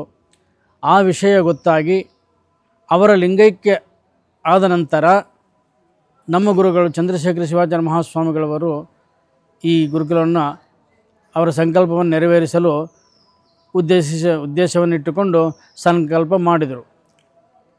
ಇವರು ಇಲ್ಲಿಗೆ ಬರೋಕ್ಕಿಂತ ಮುಂಚೆ ಅವರು ಕಾಶಿಯಲ್ಲಿ ಅಭ್ಯಾಸ ಮಾಡತಕ್ಕಂಥವ್ರು ಆಗಿದ್ದರು ಅವಾಗ. ಆದರೆ ಸಂಗನಬಸವ ಸ್ವಾಮಿಗಳು 1974ರಲ್ಲಿ ಲಿಂಗೈಕ್ಯರಾದರು. ಅವರು ಲಿಂಗೈಕ್ಯ ಆದ ನಂತರ ನಮ್ಮ ಗುರುಗಳನ್ನು ಆಗಿನ ಶ್ರೀಶೈಲ ಜಗದ್ಗುರು ವಾಗೀಶ ಪಂಡಿತಾರಾಧ್ಯ ಮಹಾಸ್ವಾಮಿಗಳವರು ಅವರನ್ನು ಕರೆ ಮಾಡಿ ಅವರಿಗೆ ಪ್ರಧಾನ ಅರ್ಚಕರನ್ನಾಗಿ ನೇಮಿಸಿದರು ದೇವಸ್ಥಾನಕ್ಕೆ. ಹಾಗೆ ಅವರು 2 ವರ್ಷಗಳ ಕಾಲ ಪ್ರಧಾನ ಅರ್ಚಕರಾಗಿದ್ದರು. ತದನಂತರ ಮತ್ತೆ ಅದನ್ನು ಬಿಟ್ಟು ಕಾಶಿಗೆ ಮತ್ತೆ ಹೆಚ್ಚಿನ ವಿದ್ಯೆಗಾಗಿ ಹೋದಾಗ ಮತ್ತಿಲ್ಲಿ ಅದೇ ಸಮಯದಲ್ಲಿ ಶ್ರೀಶೈಲ ದೇವಸ್ಥಾನದವರು ವೀರಶೈವ ಆಗಮ ಪಾಠಶಾಲೆಯನ್ನು ಪ್ರಾರಂಭ ಮಾಡಿದರು. ಆಗಿನ ಕಾಲಕ್ಕೆ ಅಧ್ಯಾಪಕರು ಇರಲಿಲ್ಲ. ಹೀಗಾಗಿ ಮತ್ತೆ ಶ್ರೀಶೈಲ ಜಗದ್ಗುರು ವಾಗೀಶ ಪಂಡಿತಾರಾಧ್ಯ ಮಹಾಸ್ವಾಮಿಗಳವರು ಮತ್ತೆ ಅವರನ್ನು ನೀವು ಇಲ್ಲಿಗೆ ಬರಬೇಕಂತೇಳಿ ಅವರನ್ನು ಕರೆ ಮಾಡಿಕೊಂಡು ಆ ವೀರಶೈವ ಆಗಮ ಪಾಠಶಾಲೆಗೆ ಪ್ರಿನ್ಸಿಪಾಲರನ್ನಾಗಿ ನೇಮಿಸಲು ಆಯಿತು. ಹೀಗೆ ಅವರು ಮತ್ತು 12 ವರ್ಷದ ಕಾಲ ಸುಮಾರು 12 ವರ್ಷಗಳ ಕಾಲ ಆ ವೀರಶೈವ ಆಗಮ ಪಾಠಶಾಲೆಗೆ ಪ್ರಿನ್ಸಿಪಾಲರಾಗಿ ಅನೇಕ ಮಂದಿ ವಿದ್ಯಾರ್ಥಿಗಳನ್ನು ಅವರು ತಯಾರು ಮಾಡಿರ್ತಕ್ಕಂಥವರಾಗಿದ್ದಾರೆ. ಆಗಿನ ಕಾಲಕ್ಕೆ ಅವರ ಕೈಯಲ್ಲಿ ಅಭ್ಯಾಸ ಮಾಡಿರ್ತಕ್ಕಂಥವರೇ ಈಗ ದೇವಸ್ಥಾನದಲ್ಲಿ ಮಲ್ಲಿಕಾರ್ಜುನ ಸ್ವಾಮಿ ಅವರಿಗೆ ಎಲ್ಲರೂ ಅರ್ಚಕರು ಆಗಿ ಸೇವೆಯನ್ನು ಗೈಸುತ್ತಿದ್ದಾರೆ.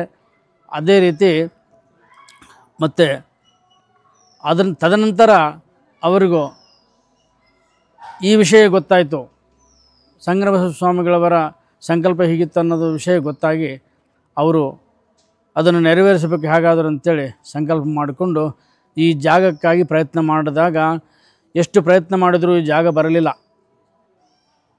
ಆದರೆ ಅವರು ಹಠ ತೊಟ್ಟರು. ಏನು ಹಠ ತೊಟ್ಟರು ಅಂದರೆ ಈ ಜಾಗ ಬರುವ ತನಕ ನಾನು ಊಟ ಮಾಡುವುದಿಲ್ಲ, ಯಥೇಚ್ಛವಾಗಿ 3 ಹೊತ್ತು ಊಟ ಮಾಡುವುದಿಲ್ಲ, ಕೇವಲ ಹಣ್ಣು ಹಾಲುಗಳನ್ನು ತೆಗೆದುಕೊಂಡು ಅಲ್ಪಾಹಾರವನ್ನು ಮಾತ್ರ ತೆಗೆದುಕೊಂಡು ಇದನ್ನು ಸಾಧಿಸಬೇಕೆಂಬ ಸಂಕಲ್ಪ ಮಾಡಿಕೊಂಡರು. ಹೀಗಾಗಿ ಸಂಕಲ್ಪ ಮಾಡಿಕೊಂಡ ಮೇಲೆ ಅವರು ಪ್ರಯತ್ನ ಪ್ರಾರಂಭ ಮಾಡಿದರು. ಈ ಜಾಗಕ್ಕಾಗಿ ಪ್ರಾರಂಭ ಮಾಡಿದ ಮೇಲೆ ತಿಂಗಳಲ್ಲ, 2 ತಿಂಗಳಲ್ಲ, 1 ವರ್ಷ ಅಲ್ಲ, 3 ವರ್ಷಗಳ ಕಾಲ ಹಿಡಿತು ಈ ಜಾಗ ಬರಲಿಕ್ಕೆ, ಸಮಯ ತೆಗೆದುಕೊಂತು. ಹಂಗೆ 3 ವರ್ಷಗಳ ಕಾಲ ಕೂಡ ಅವರು ಕೇವಲ ಅಲ್ಪಾಹಾರವನ್ನು ಮಾತ್ರವೇ ತೆಗೆದುಕೊಂಡು ಈ ಜಾಗವನ್ನು ಸಾಧಿಸ್ತಕ್ಕಂಥವರಾಗಿದ್ದಾರೆ. ಮತ್ತು ಈ ಜಾಗ ಬಂದು 1990ರಲ್ಲಿ ನಮಗೆ ಈ ಜಾಗವನ್ನು ಸರ್ಕಾರದವರು ದೇವಸ್ಥಾನದ ವತಿಯಿಂದ ನಮಗೆ ಮಂಜೂರು ಮಾಡಲಾಯಿತು. ಅದ ನಂತರ ಆಗಿನ ಜಗದ್ಗುರುಗಳು ಶ್ರೀ ಉಮಾಪತಿ ಪಂಡಿತಾರಾಧ್ಯ ಶಿವಾಚಾರ್ಯ ಮಹಾಸ್ವಾಮಿಗಳವರ ಅಮೃತ ಹಸ್ತಗಳಿಂದ 1991ರಲ್ಲಿ ಅಡಿಗಲ್ ಸಮಾರಂಭವನ್ನು ಮಾಡಲಾಯಿತು. ಹೀಗೆ ಅಡಿಗಲ್ ಸಮಾರಂಭವನ್ನು ಮಾಡಿದ ಮೇಲೆ ಭವನ ನಿರ್ಮಾಣ ಮಾಡಿ ಪಾಠಶಾಲೆಯನ್ನು ಪ್ರಾರಂಭ ಮಾಡಲು ಸುಮಾರು 4 ವರ್ಷಗಳ ಕಾಲ ಬೇಕಾಯಿತು. ಯಾಕಂದರೆ ಆಗಿನ ಕಾಲಕ್ಕೆ ದುಡ್ಡು ಕೊಡೋರು ಭಾಳ ಕಮ್ಮಿ, ದುಡ್ಡೂ ಭಾಳ ಕಮ್ಮಿ ಇತ್ತು. ಬಹಳ ಶ್ರಮಪಟ್ಟರೆ ಮಾತ್ರ ದುಡ್ಡು ಬರೋ ಪರಿಸ್ಥಿತಿಗಳು.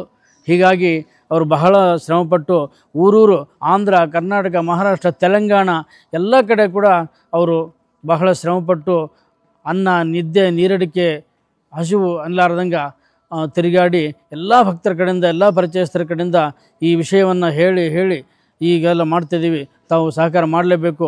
ಸಮಾಜಕ್ಕೆ ಈ ಕಾಲದಲ್ಲಿ ಈ ವೇದ ಮಂತ್ರಗಳನ್ನು ಕಲಿಸಿ ಈ ವೇದ ಧರ್ಮವನ್ನು ನಾವೆಲ್ಲರೂ ರಕ್ಷಿಸಬೇಕಾಗಿದೆ, ಉಳಿಸಬೇಕಾಗಿದೆ. ಮತ್ತಷ್ಟು ಈ ಸಮಾಜಕ್ಕೆ ಪೌರೋಹಿತರನ್ನು ಕೂಡ ನಾವು ಕೊಡಬೇಕಾಗಿದೆ. ಅದಕ್ಕೆ ಈ ಸಂಕಲ್ಪವನ್ನು ತೊಟ್ಟು ತಮ್ಮ ಹತ್ರ ಬಂದಿದ್ದೇವೆ.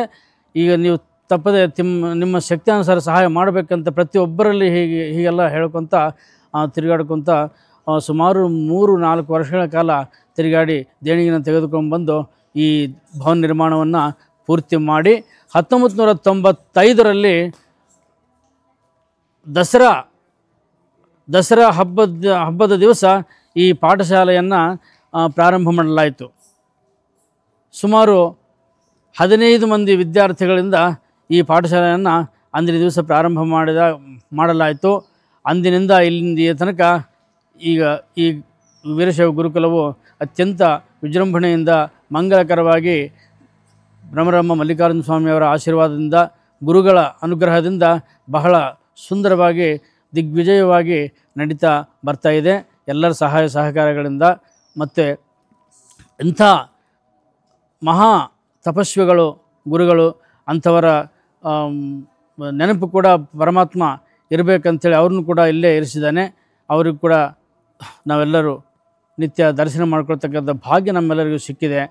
ಹಾಗೆ ಮತ್ತು ಇವತ್ತಿನ ದಿವಸ ಈ ವೀರಶೈವ ಗುರುಕುಲವು ಇಷ್ಟರ ಮಟ್ಟಿಗೆ ಆಗಬೇಕಂದ್ರೆ ಅವರ ಒಂದು ತಪಸ್ವಿ ಶಕ್ತಿಯಿಂದ ಅವರಿಂದ ಆಶೀರ್ವಾದದಿಂದ ಮಾತ್ರ ಅಂಥೇಳಿ ನಾನು ಹೇಳಲಿಕ್ಕೆ ಇಷ್ಟಪಡ್ತಿದ್ದೇನೆ. ಅವರ ಅನುಗ್ರಹವು ನಮಗಿರಲು ನಮಗೇನು ಭಯವಿಲ್ಲ ಅಂಥೇಳಿ ನಾನು ಕೂಡ ಹಾಗೆ ಧೈರ್ಯದಿಂದ ಮುಂದಕ್ಕೆ ಹೊರಡುತ್ತಾ ಈ ಒಂದು ಗುರುಕುಲವನ್ನು ಮುಂದಕ್ಕೆ ತೆಗೆದುಕೊಂಡು ನಡೆಸತಕ್ಕಂಥ ಒಂದು ಪ್ರಯತ್ನ ಮಾಡುತ್ತಿದ್ದೇವೆ. ಇವತ್ತು ಈ ಸ್ಥಿತಿಗೆ ಬಂದಿದೆ.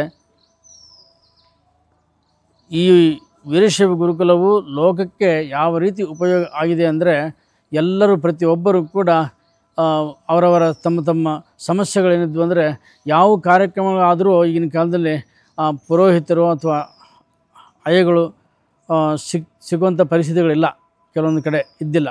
ಆದರೆ ಈ ಗುರುಕುಲದ ಪ್ರಾರಂಭ ಮಾಡಿದಾಗಲಿಂದ ಬಹು ಯೋಗ್ಯವಾಗಿ ಅವರನ್ನು ತಯಾರು ಮಾಡಿ ಸಮಾಜಕ್ಕೆ ನೀಡಲಾಗುತ್ತಿದೆ. ಇಲ್ಲಿ ಕಲಿತಿರ್ತಕ್ಕಂಥ ವಿದ್ಯಾರ್ಥಿಗಳು ಹೇಗಂದರೆ ಇದು ಒಂದು ದೊಡ್ಡ ಕೇಂದ್ರವೇ ಆಗಿಬಿಟ್ಟಿದೆ. ಎಲ್ಲ ಪಾಠಶಾಲೆಗಳಿಗೂ ತಾಯಿ ಕೇಂದ್ರವೇ ಆಗಿದೆ. ಇಂಥ ಈ ಕೇಂದ್ರದಲ್ಲಿ ಯಾವ ರೀತಿ ತಯಾರು ಮಾಡ್ತಾಯಿದ್ದಾರೆ ಅಂದರೆ ವಿದ್ಯಾರ್ಥಿಗಳು ಪೌರೋಹಿತ್ಯವನ್ನು, ಅರ್ಚಕತ್ವವನ್ನು ಮತ್ತು ಅಧ್ಯಾಪಕ ವೃತ್ತಿಯನ್ನು ಮಾಡ್ತಕ್ಕಂಥವ್ರು ಕೂಡ ಇಲ್ಲಿ ಶಿಕ್ಷಣ ಕೊಡ್ತಕ್ಕಂಥದ್ದಾಗಿದೆ. ಆ ರೀತಿ ಶಿಕ್ಷಣ ಇಲ್ಲಿ ನಡೀತಾ ಇದೆ, ವಿಶೇಷವಾಗಿರ್ತಕ್ಕಂಥ ಶಿಕ್ಷಣ. ಮತ್ತು ಈ ಒಂದು ಕಾರ್ಯಕ್ರಮದಲ್ಲಿ ಇವತ್ತು ಯಡೂರಿನಿಂದ ಅಲ್ಲಿ ಪಾಠಶಾಲೆಯ ಅಧ್ಯಾಪಕರು ಶ್ರೀಶೈಲ ಶಾಸ್ತ್ರಿ ಬಂದಿದ್ದಾರೆ. ಆ ಶ್ರೀಶೈಲ ಶಾಸ್ತ್ರಿ ಕೂಡ ನಮ್ಮ ಗುರುಕುಲದಲ್ಲೇ ಅಭ್ಯಾಸ ಮಾಡಿ, ಗುರುಗಳ ಸಾನ್ನಿಧ್ಯದಲ್ಲಿ ಅಭ್ಯಾಸ ಮಾಡಿ ಸುಂದರವಾಗಿರ್ತಕ್ಕಂಥ ಬಹಳ ಅಚ್ಚುಕಟ್ಟಾದ ಪಠನೆಯಿಂದ ಕಲಿತುಕೊಂಡು ಒಳ್ಳೆಯ ನಡವಳಿಕೆಯಿಂದ ಈ ಒಂದು ವಿದ್ಯೆಯನ್ನು ಕಲಿತುಕೊಂಡು ಶ್ರೀಶೈಲ ಜಗದ್ಗುರು ಚನ್ನಸಿದ್ದರಾಮ ಪಂಡಿತರಾದ ಶಿವಾಚಾರ್ಯ ಮಹಾಸ್ವಾಮಿಗಳವರ ಸಾನ್ನಿಧ್ಯದಲ್ಲಿ ನಡೆದಕ್ಕಂಥ ಯಡೂರು ವೇದ ಪಾಠಶಾಲೆಯಲ್ಲಿ ಅಧ್ಯಾಪಕರಾಗಿ ಮಾಡ್ತಾಯಿದ್ದಾರೆ. ಮತ್ತು ಹಾಗೆ ಈಗ ಮೊನ್ನೆನೇ ಹೈದರಾಬಾದಲ್ಲಿ ಕೂಡ ಒಂದು ಪಾಠಶಾಲೆಯನ್ನು ತೆಗೆದುಕೊಂಡು ಪ್ರಾರಂಭ ಮಾಡಿದ್ದಾರೆ. ಅಲ್ಲಿ ಒಬ್ಬ ಅಧ್ಯಾಪಕನು ನೇಮಿಸಲಾಗಿದೆ. ಆ ಅಧ್ಯಾಪಕನು ಕೂಡ ನಮ್ಮ ಪಾಠಶಾಲೆಯ ವಿದ್ಯಾರ್ಥಿಯೇ. ಹೀಗೆ ಅನೇಕ ಪಾಠಶಾಲೆಗಳಲ್ಲಿ ಈ ಗುರುಕುಲ ನಂತರ ಅನೇಕ ಪಾಠಶಾಲೆಗಳು ಪ್ರಾರಂಭವಾಗಿವೆ. ಎಷ್ಟೇ ಪಾಠಶಾಲೆಗಳು ಪ್ರಾರಂಭವಾದರೂ ಅವೆಲ್ಲವೂ ಕೂಡ ಈ ವೀರಶೈವ ಗುರುಕುಲದ ಒಂದು ದೀಪದ ಕಿರಣಗಳ ಎಂಬ ಮಾತನ್ನು ಇಲ್ಲಿ ಹೇಳಬೇಕಾಗ್ತಾಯಿದೆ. ಇದೆಲ್ಲ ಮತ್ತು ಈ ರೀತಿ ಗುರುಗಳ ಕಷ್ಟ, ಗುರುಗಳ ಪ್ರಯತ್ನ ಲೋಕಕ್ಕೆ ಉದ್ಧಾರಕ್ಕಾಗಿ ಈ ವೇದ ಧರ್ಮ ಉದ್ಧಾರಕ್ಕಾಗಿ ಮಾಡಿರ್ತಕ್ಕಂಥ ಕಷ್ಟವು ಈ ರೀತಿ ಪರಮಾತ್ಮ ಫಲ ಕೊಡ್ತಿದ್ದಾನೆ ಅಂದರೆ ಎಲ್ಲ ಕಡೆ ಪಾಠಶಾಲೆಗಳಾಗಿ ಮತ್ತಷ್ಟು ಹೆಚ್ಚಿಗೆ ಈ ರೀತಿ ಈ ವೇದ ಧರ್ಮವನ್ನು ಉದ್ಧರಿಸಲು ಪರಮಾತ್ಮ ಅನುಗ್ರಹ ಮಾಡುತ್ತಿದ್ದಾನೆ ಅಂತಂದರೆ ಇದು ನಾನು ಬಹಳ ಹೆಮ್ಮೆಯಿಂದ ಹೇಳ್ತಕ್ಕಂಥ ವಿಷಯ ಆಗಿದೆ. ಬಹಳ ಸಂತೋಷವಾಗಿರ್ತಕ್ಕಂಥ ವಿಷಯವನ್ನು ನಾವು ಇವತ್ತಿನ ದಿವಸ ಎಲ್ಲರಿಗೂ ವ್ಯಕ್ತಪಡಿಸ್ಕೊಳ್ತಕ್ಕಂಥ ಸಂದರ್ಭ. ಈ ಒಂದು ಕಾರ್ಯಕ್ರಮಕ್ಕೆ ಪ್ರಯತ್ನ ಮಾಡಿ ಈ ಸಮಾಜಕ್ಕೆ ತೋರಿಸ್ತಕ್ಕಂಥ ಈ ಪ್ರಯತ್ನ ಮಾಡಿರ್ತಕ್ಕಂಥ ಶ್ರೀಶೈಲ ಶಾಸ್ತ್ರಿ ಶ್ರೀ ಗುರುಗಳ ಅನುಗ್ರಹವು ಸದಾ ಇರಲೆಂದು ಮತ್ತು ಶ್ರೀ ಗುರುಗಳ ಅನುಗ್ರಹವು ಎಲ್ಲ ವಿದ್ಯಾರ್ಥಿಗಳಿಗೂ ಕೂಡ ಇರಲೆಂದು ಭಾವಿಸುತ್ತಾ ಮತ್ತು ಇಂಥ ಒಂದು ದಿವ್ಯವಾಗಿರ್ತಕ್ಕಂಥ ಲೋಕಕ್ಕೆ ಬಹಳ ಒಳ್ಳೆಯ ಉಪಯೋಗ ಆಗಿರ್ತಕ್ಕಂಥ ಈ ವೀರಶೈವ ಗುರುಕುಲಕ್ಕೆ ನಮ್ಮ ವತಿಯಿಂದ ನಾವು ತಮ್ಮೆಲ್ಲರಿಗೂ ವೀಕ್ಷಕರಿಗೆಲ್ಲರಿಗೂ ನಾನು ವಿನಂತಿಸಿಕೊಳ್ಳುತ್ತಿದ್ದೇನೆ. ಯಾಕಂದರೆ ಇನ್ನಷ್ಟು ಹೆಚ್ಚಿನ ಮಟ್ಟದಲ್ಲಿ ಇದನ್ನು ಮುಂದಕ್ಕೆ ತೆಗೆದುಕೊಂಡು ಹೋಗ್ಬೇಕಂತ ಭಾವನೆ ಆಮೇಲೆ ಸಂಕಲ್ಪಗಳು ಇನ್ನೂ ಯೋಜನೆಗಳು ಇದ್ದಾವೆ.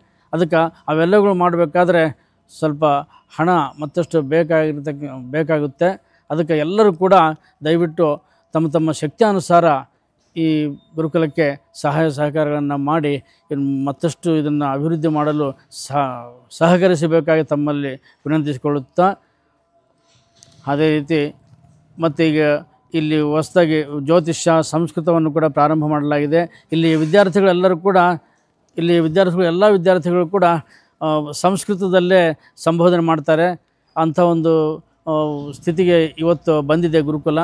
ಅದಕ್ಕಾಗಿ ಈ ಒಂದು ಗುರುಕುಲದ ಅಭಿವೃದ್ಧಿಗಾಗಿ ಮತ್ತು ಮುಖ್ಯವಾಗಿ ಇಲ್ಲಿಂದ ವೇದವನ್ನು ಕಲಿತುಕೊಂಡು ಸಮಾಜದೊಳಗೆ ಸುಂದರವಾಗಿ ಅನೇಕ ಪಟ್ಟಣಗಳಲ್ಲಿ ಅನೇಕ ಗ್ರಾಮಗಳಲ್ಲಿ ತಮ್ಮ ಗ್ರಾಮಗಳಲ್ಲಿ ದೇವಾಲಯಗಳಲ್ಲಿ ಅರ್ಚಕರಾಗಿದ್ದಾರೆ, ಪೌರೋಹಿತ್ಯವನ್ನು ಮಾಡ್ತಿದ್ದಾರೆ, ಮತ್ತು ಕೆಲವು ಮಂದಿ ಪಾಠಶಾಲೆ ಅಧ್ಯಾಪಕರನ್ನು ಮಾಡ್ತಾಯಿದ್ದಾರೆ.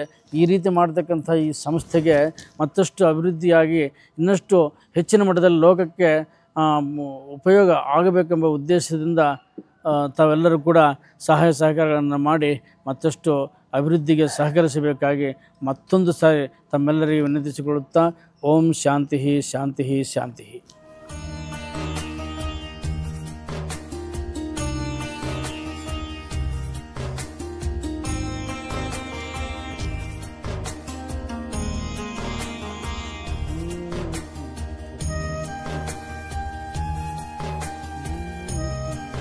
ಗುರುಕುಲದ ಮತ್ತೊಂದು ವಿಶೇಷತೆ ಅಂದರೆ ಎಲ್ಲ ವಿದ್ಯಾರ್ಥಿಗಳು ಇಲ್ಲಿ ಸಂಸ್ಕೃತ ಸಂಭಾಷಣೆಯನ್ನೇ ಮಾಡ್ತಾರೆ.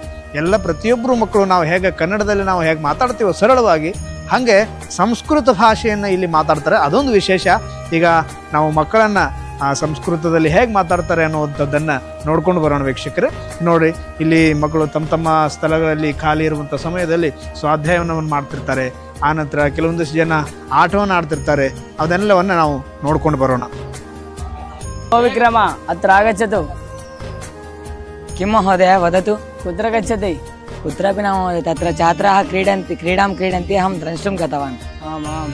एकं खादितवान्, तादृशकारेण स्थूलः एव अस्ति. भवान् एतादृशं वार्तालापं करोति किं महोदय? खादितवान् महोदय भवान्, तादृशमेव स्थूलः एव अस्ति. ओदनमेव खादितं. सत्यमेव वदतु महोदय. अहं किमपि न खादितं, ओदनमेव खादितं. किमर्थं वरुणः वामनः एव अस्ति? अहं न जानामि. वरुणः किमर्थं भवान् वामनः अस्ति? गृहे न खादति वा? गृहे खादनं न खादति वा? एवमेव अस्मि, किं करणीयं? किमर्थमेवम् अस्मि? न जानामि. अस्तु महोदय. आम्, तत्र छात्राः क्रीडन्ति, किमर्थं समयं व्यर्थं कुर्वन्ति? आगच्छन्तु, वयमपि क्रीडामः. आम् महोदय, क्रीडामः. आगच्छन्तु.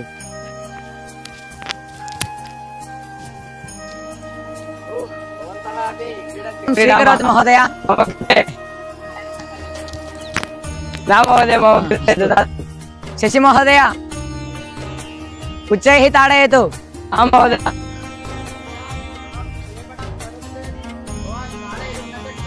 आम्, क्षिपतु महोदय, क्षिपतु. महोदय उच्चैः ताडयतु. सम्यक् रूपेण क्षिपतु. महोदय उच्चैः ताडयतु. महोदय किं महोदय एतादृशं करोति? महोदय किमर्थं? सम्यक् रूपेण ताडयतु. सम्यक् रूपेण क्षिपतु महोदय. किमर्थं? शिबतु एवं महोदय किमर्थं महोदय आम् महोदय चतुष्कं ताडयतु महोदय ताडयतु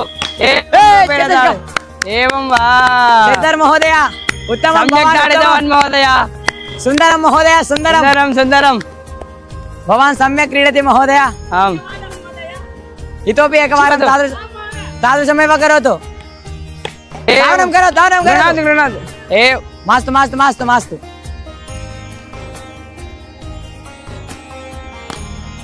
गृह्णातु गृह्णातु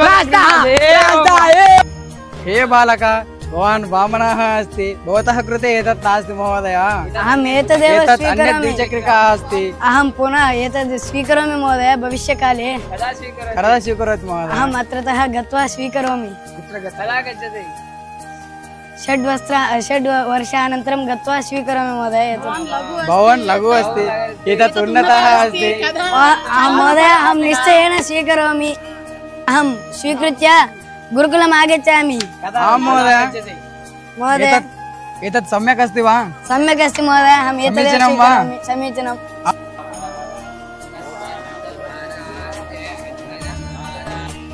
नमस्ते महोदय आं महोदय नमो नमः कुशलं वा आं महोदय अहं कुशलम् भवतः नाम मम नाम विक्रमः महोदय ओहो विक्रमः कुतः आगतवान् भवान् अहम् आदोनीनगरतः आगतवान् महोदय ओहो कति वर्षाणि अभवत् अत्र आगत्य अत्र आगत्य 3 वर्षाणि अभवत् महोदय ओहो अत्र किं किं पाठयन्ति अत्र गुरुदेवः गणपतिपूजा आरभ्य सूक्तानि रुद्राभिषेकानि महान्यासं गृहप्रवेशं विवाहविधि गिरिजाकल्याणं प्रतिष्ठा चण्डी इत्यादि जनापाठ इत्यादि एतावत् वा? वदति गुरुदेवः ओहो अद्भुतं सर्वे अत्र सम्यक् पठन्ति वा आं महोदय सम्यक् पठन्ति कति जनाः सन्ति अत्र गुरुकुले अत्र 6 छात्राः सन्ति महोदय इदानीम् आं महोदय 6 छात्राः अत्रैव पठन्ति आं महोदय अत्र ओहो अत्र सर्वे संस्कृतं सम्भाषणं कुर्वन्ति वा आं महोदय सर्वे कुर्वन्ति ओहो अद्भुतम् अद्भुतं नमस्कारः महोदय नमस्ते कुशलं वा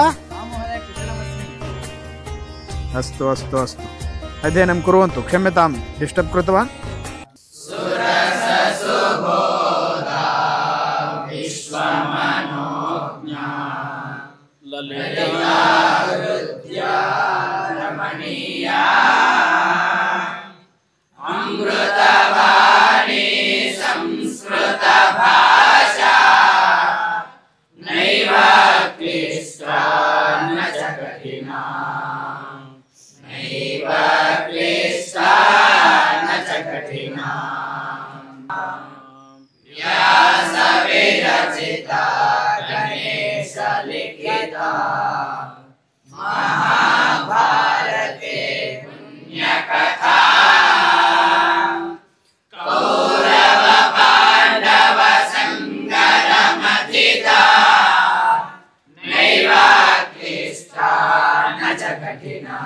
ನಲ್ಲಿ ಒಬ್ಬ ಹೆಣ್ಮಗಳು ತವ್ರ ಮನೆಗೆ ಹೋದ್ರೆ ಎಷ್ಟು ಖುಷಿ ಆಕೈತೋ ಅಷ್ಟು ಖುಷಿ ನನಗೆ ಇವತ್ತು ಸ್ವತಃ ಅಷ್ಟು ಆಗಾಕತ್ತೈತಿ ಯಾಕಂದ್ರೆ ತವ್ರ ಮನೆಯೊಳಗೆ ತಾಯಿ ತಂದೆ ಹೆಂಗೆ ಮಕ್ಕಳನ್ನ ಕಾಳಜಿ ಮಾಡ್ತಾರೋ ಅದೇ ರೀತಿ ನಮ್ಮ ಗುರುಕುಲಕ್ಕೆ ಬಂದಾಗ ನಮ್ಮ ತಾಯಿ ತಂದೆಗಿಂತ ಹೆಚ್ಚಿಗೆ ನಮ್ಮನ್ನು ಕಾಳಜಿ ಮಾಡುವಂತಹ 2 ಜೀವಗಳಂದರೆ ಅದು ನಮ್ಮ ಗುರುಗಳು ಮತ್ತು ನಮ್ಮ ಗುರುಮಾತೆಯರು ಮಾತಾಜಿಯವರು ಕೂಡ ನಮ್ಗೆ ನಾವಿಲ್ಲಿ ಅಭ್ಯಾಸ ಮಾಡುವಂಥ ಸಂದರ್ಭದೊಳಗೆ ನಮಗೇನಾದರೂ ಆರಾಮ ತಪ್ಪಿದರೆ ಜ್ವರ ಬಂದರೆ ಸ್ವತಃ ನಮ್ಮ ತಾಯಿ ತಂದೆ ನಮಗೆ ಎಷ್ಟು ಜವಾಬ್ದಾರಿಯಿಂದ ಆರೈಕೆ ಮಾಡ್ತಾರೋ ಅಷ್ಟು ಕಾಳಜಿಯಿಂದ ಆರೈಕೆ ಮಾಡಿ ನಮಗೆ ಊಟಕ್ಕೆ ಮಾಡಿಕೊಡೋದಾಗಿರ್ಬೋದು, ಜ್ವರ ಬಂದಾಗ ಬಿಸಿಯಾಗಿ ಅಡುಗೆ ಮಾಡಿಕೊಡೋದಾಗಿರ್ಬೋದು, ಮಜ್ಜಿಗೆ ಹಾಲುಗಳನ್ನು ಕೊಡೋದಾಗಿರ್ಬೋದು.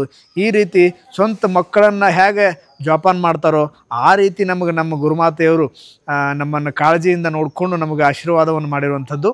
ಹಾಗಾಗಿ ಅವರು ಕೂಡ ಈ ಒಂದು ಗುರುಕುಲದಲ್ಲಿ ನಮ್ಮ ಗುರುಗಳಿಗೆ ಸಾಥನ್ನು ಕೊಡ್ತಾ ಗುರುಗಳು ಹೇಳಿರುವಂಥ ಪಾಠಗಳನ್ನು ಮಕ್ಕಳು ಸ್ವಾಧ್ಯಾಯ ಮಾಡುವಂಥ ಸಂದರ್ಭದೊಳಗೆ ಅವರಿಗೆ ಮಾರ್ಗದರ್ಶನವನ್ನು ಮಾಡ್ತಾ ಒಂದು ನಮ್ಮ ವೀರಶೈವ ಧರ್ಮದಲ್ಲಿ ಶಿವಶಕ್ತಿ ಸಮುತ್ಪನ್ನೆ ಅನ್ನುವಂಥ ಒಂದು ವಾಕ್ಯದಂತೆ ಶಿವಶಕ್ತಿಯರು ಹೇಗೆ ಕೂಡಿ ಜಗತ್ತನ್ನು ನಿರ್ಮಾಣ ಮಾಡಿದರೋ ಆ ರೀತಿ ನಮ್ಮಲ್ಲಿ ಗುರುಗಳು ಹಾಗೂ ಗುರುಮಾತೆಯರು ಕೂಡ ಈ ಒಂದು ಸಂಸ್ಥೆಯನ್ನು ಇಷ್ಟು ಅಚ್ಚುಕಟ್ಟಾಗಿ ಮಾಡ್ಕೊಂಡು ಬರ್ತಾ ಇದ್ದಾರೆ. ಹಾಗಾಗಿ ನಮ್ಮೆಲ್ಲರ ಪರವಾಗಿ ಅವರಿಗೆ ನಾನು ಭಕ್ತಿಯಿಂದ ಪ್ರಣಾಮಗಳನ್ನು ಸಲ್ಲಿಸ್ತೇನೆ. ವೀಕ್ಷಕರೇ, ನಾವೆಲ್ಲರೂ ಏನು ಮಾಡ್ಬೇಕಂದ್ರೆ ಇಂಥ ಒಂದು ಸಂಸ್ಥೆ ಇಷ್ಟು ಮಟ್ಟಕ್ಕೆ ಬೆಳೆದಿದೆ ಅಲ್ಲ, ನಮ್ಮ ಕೈಲಾದಷ್ಟು ನಾವು ದೇಣಿಗೆ ರೂಪದಲ್ಲಿ ನಮ್ಮ ಕೈಲಾದಷ್ಟು ಸಹಾಯವನ್ನು ನಾವು ಈ ಗುರುಕುಲಕ್ಕೆ ಮಾಡೋಣ. ನಮ್ಮಿಂದ ಏನು ಜಗತ್ತಿನಲ್ಲಿ ಏನು ಒಳ್ಳೆಯದು ಮಾಡಲಿಕ್ಕೆ ಆಗಿದೆಯೋ ಇಲ್ವೋ ಗೊತ್ತಿಲ್ಲ, ಇನ್ಮೇಲಾದರೂ ನಾವು ಒಂದಿಷ್ಟು ದೇಣಿಗೆಯ ರೂಪದಲ್ಲಿ ಈ ಗುರುಕುಲಕ್ಕೆ ಸಹಾಯವನ್ನು ಸಲ್ಲಿಸಿ ಗುರುಕುಲದಲ್ಲಿ ಅಭ್ಯಾಸ ಮಾಡುವಂಥ ವಿದ್ಯಾರ್ಥಿಗಳಿಗೆ ಅನುಕೂಲವನ್ನು ಮಾಡುವಂತಹ ಪ್ರಯತ್ನವನ್ನು ನಾವೆಲ್ಲರೂ ಮಾಡೋಣ.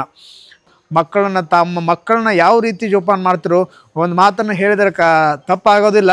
ಸ್ವತಃ ತಮ್ಮ ಮಕ್ಕಳಿಗಿಂತಲೂ ಹೆಚ್ಚಿಗೆ ನಮ್ಮನ್ನು ಪ್ರೀತಿಯಿಂದ ನೋಡ್ಕೊಂಡಿರುವಂಥವ್ರು ಯಾರಂದರೆ ನಮ್ಮ ಮಾತಾಜಿಯವರು. ಹಾಗಾಗಿ ಅವರ ಅನುಗ್ರಹನೂ ಕೂಡ ಇಲ್ಲಿ ಕಲ್ತಿರುವಂಥ ಎಲ್ಲರ ಮೇಲೆ ಇರ್ತದೆ. ಅವ್ರ ಒಂದೆರಡು ಮಾತುಗಳನ್ನ ನಾವು ಕೇಳೋಣ. ಈ ಗುರುಕುಲ ಸ್ಥಾಪನೆ ಮಾಡಬೇಕಂದ್ರೆ ಗುರುಗಳು ಬಹಳಷ್ಟು ಕಷ್ಟಪಟ್ಟಿದ್ದಾರೆ. ಅವರು ಕಷ್ಟ ಎಷ್ಟಂದರೆ ಹೇಳೋಕೆ ಬರಲ್ಲ, ಭಾಳ ಅನುಷ್ಠಾನ ಮಾಡಿದ್ದಾರೆ.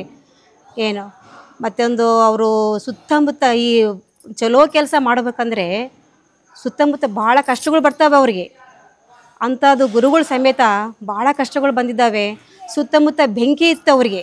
ಆದರೆ ಗುರುಗಳ ಸಂಕಲ್ಪ ಹೆಂಗಿತ್ತಂದರೆ, ನನ್ನ ಸುತ್ತಮುತ್ತ ಇರೋ ಬೆಂಕಿನ ಪ್ರತಿ ಮನೆಯಲ್ಲಿ ಒಂದು ಜ್ಞಾನಜ್ಯೋತಿ ಆಗಬೇಕಂತಂದು ಸಂಕಲ್ಪ, ಇನ್ನೂ ದೃಢ ಸಂಕಲ್ಪ ಮಾಡಿಕೊಂಡು ಅವರು ಇವತ್ತು ಪ್ರತಿಯೊಂದು ಮನೆಯಲ್ಲಿ ಆಯಿತು, ಪ್ರತಿಯೊಂದು ಗ್ರಾಮದಲ್ಲಾಯಿತು, ಪ್ರತಿಯೊಂದು ಜಿಲ್ಲೆದಲ್ಲಾಯಿತು, ರಾಷ್ಟ್ರದಲ್ಲಾಯಿತು, ಅದಾದ ನಂತರ ದೇಶ ವಿದೇಶದಲ್ಲಿ ಕೂಡ ನಮ್ಮ ಗುರುಕುಲ ವಿದ್ಯಾರ್ಥಿಗಳು ಇದ್ದಾರಂದರೆ ಇವತ್ತು ಅದು ಶ್ರೀ ಗುರು ಚಂದ್ರಶೇಖರ ಶಿವಾಚಾರ್ಯ ಮಹಾಸ್ವಾಮಿಗಳಂತ ನಾವು ಇವತ್ತು ಭಾಳ ಸ್ಪಷ್ಟವಾಗಿ ಗಟ್ಟಿಯಾಗಿ ಹೇಳ್ಬೋದು. ಅದಕ್ಕೆ ನಾವೆಲ್ಲ ಭಾಳ ಸಂತೋಷ ಪಡ್ತೀವಿ. ಗುರು ಅನುಗ್ರಹ ಇಷ್ಟೆಲ್ಲ ಇದ್ದದಕ್ಕೆ.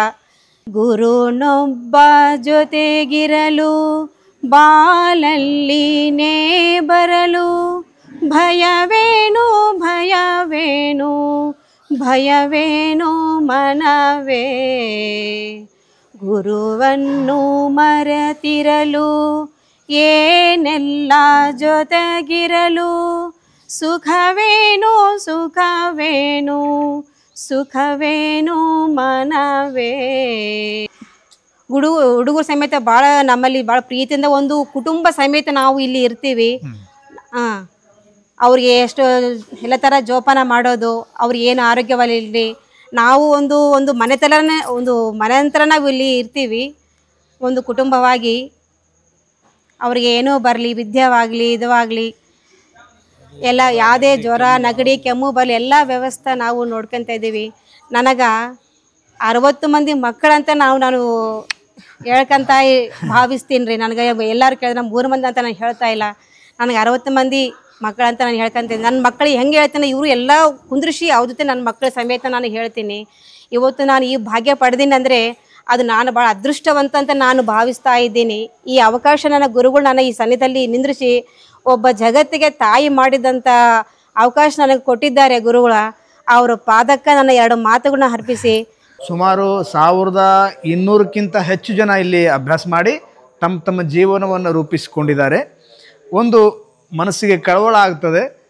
ಏನಂದರೆ ಇಲ್ಲಿ ಅಭ್ಯಾಸ ಮಾಡಿರುವಂಥ 1200 ಜನ ಪ್ರತಿ ತಿಂಗಳು ತಮ್ಮ ಕೈಲಾದಷ್ಟು ತಾವು ಸಂಪಾದನೆ ಮಾಡಿರುವಂತಹ ಸಂಪಾದನೆಯಲ್ಲಿ ಒಂದಿಷ್ಟು ಧನವನ್ನು ತಾವು ಕಲಿತಿರುವಂತಹ ಗುರುಕುಲಕ್ಕಾಗಿ ಸಮರ್ಪಣೆಯನ್ನು ಮಾಡುವಂತಹ ಸಂಕಲ್ಪವನ್ನು 1200 ಜನರಲ್ಲಿ ಕೇವಲ ಒಂದು 30-40 ಜನ ಮಾಡ್ತಾ ಇದ್ದಾರೆ. ತಾವೆಲ್ಲರೂ ಇಲ್ಲಿ ಕಲ್ತಿರುವಂಥವರು, ಗುರುಕುಲದಲ್ಲಿ ಅಧ್ಯಯನ ಮಾಡಿರುವಂಥವ್ರು ಎಲ್ಲರೂ ಯಾರು ಈ ವಿಡಿಯೋ ನೋಡ್ತಿರೋ ನೀವೆಲ್ಲರೂ ದಯಮಾಡಿ, ಯಾಕಂದರೆ ಈ ಗುರುಕುಲ ನಡೀತಾ ಇದೆ ಅಂದರೆ ಅದು ಕೇವಲ ಯಾರೋ ಒಬ್ಬರೇ ಹೇಳಿದರೆ ಚೆನ್ನಾಗಿ ನಡೆಸ್ರಿ ಅಂತ ಹೇಳಿದರೆ ಆಗೋದಿಲ್ಲ. ನಮ್ಮ ಕೈಲಾದಷ್ಟು ಸಹಾಯ ನಾವು ಅಲ್ಲಿ ಮಾಡಿದರೆ ಮಾತ್ರ ಆಗ್ತದೆ. ನಾವು ಒಂದು ತುತ್ತು ಅನ್ನ ಉಣ್ತೀವಿ ಅಂದರೆ, ನಾವು ಒಂದು ತುತ್ತು ಊಟ ಮಾಡ್ತೀವಿ ಅಂದರೆ ಅದು ಈ ಗುರುಕುಲ ನೀಡಿರುವಂಥ ಭಿಕ್ಷೆ.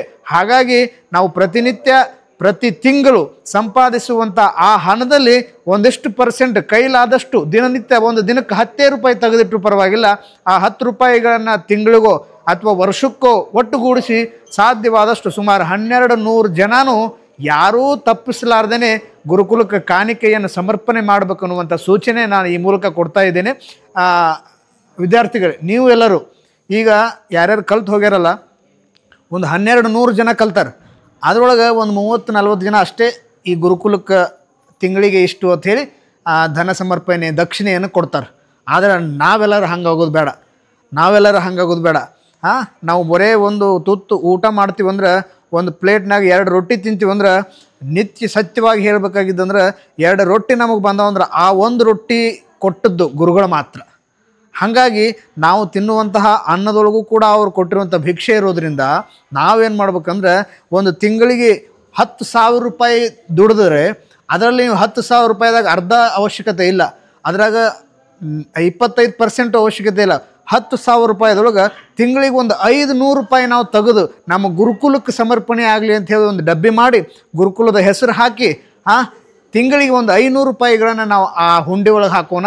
ಪ್ರತಿ ವರ್ಷ ಗುರುಗಳ ಪುಣ್ಯತಿಥಿಗೆ ಇಲ್ಲಿ ಬರುವಂಥ ಸಂದರ್ಭದೊಳಗೆ ಆ ಹುಂಡಿಯನ್ನು ತಂದು ಗುರುಗಳಿಗೆ ಸಮರ್ಪಣೆಯನ್ನು ಮಾಡುವಂಥ ಪದ್ಧತಿಯನ್ನು ನಾವೆಲ್ಲ ರೂಢಿ ಮಾಡ್ಕೊಳ್ಳೋಣ.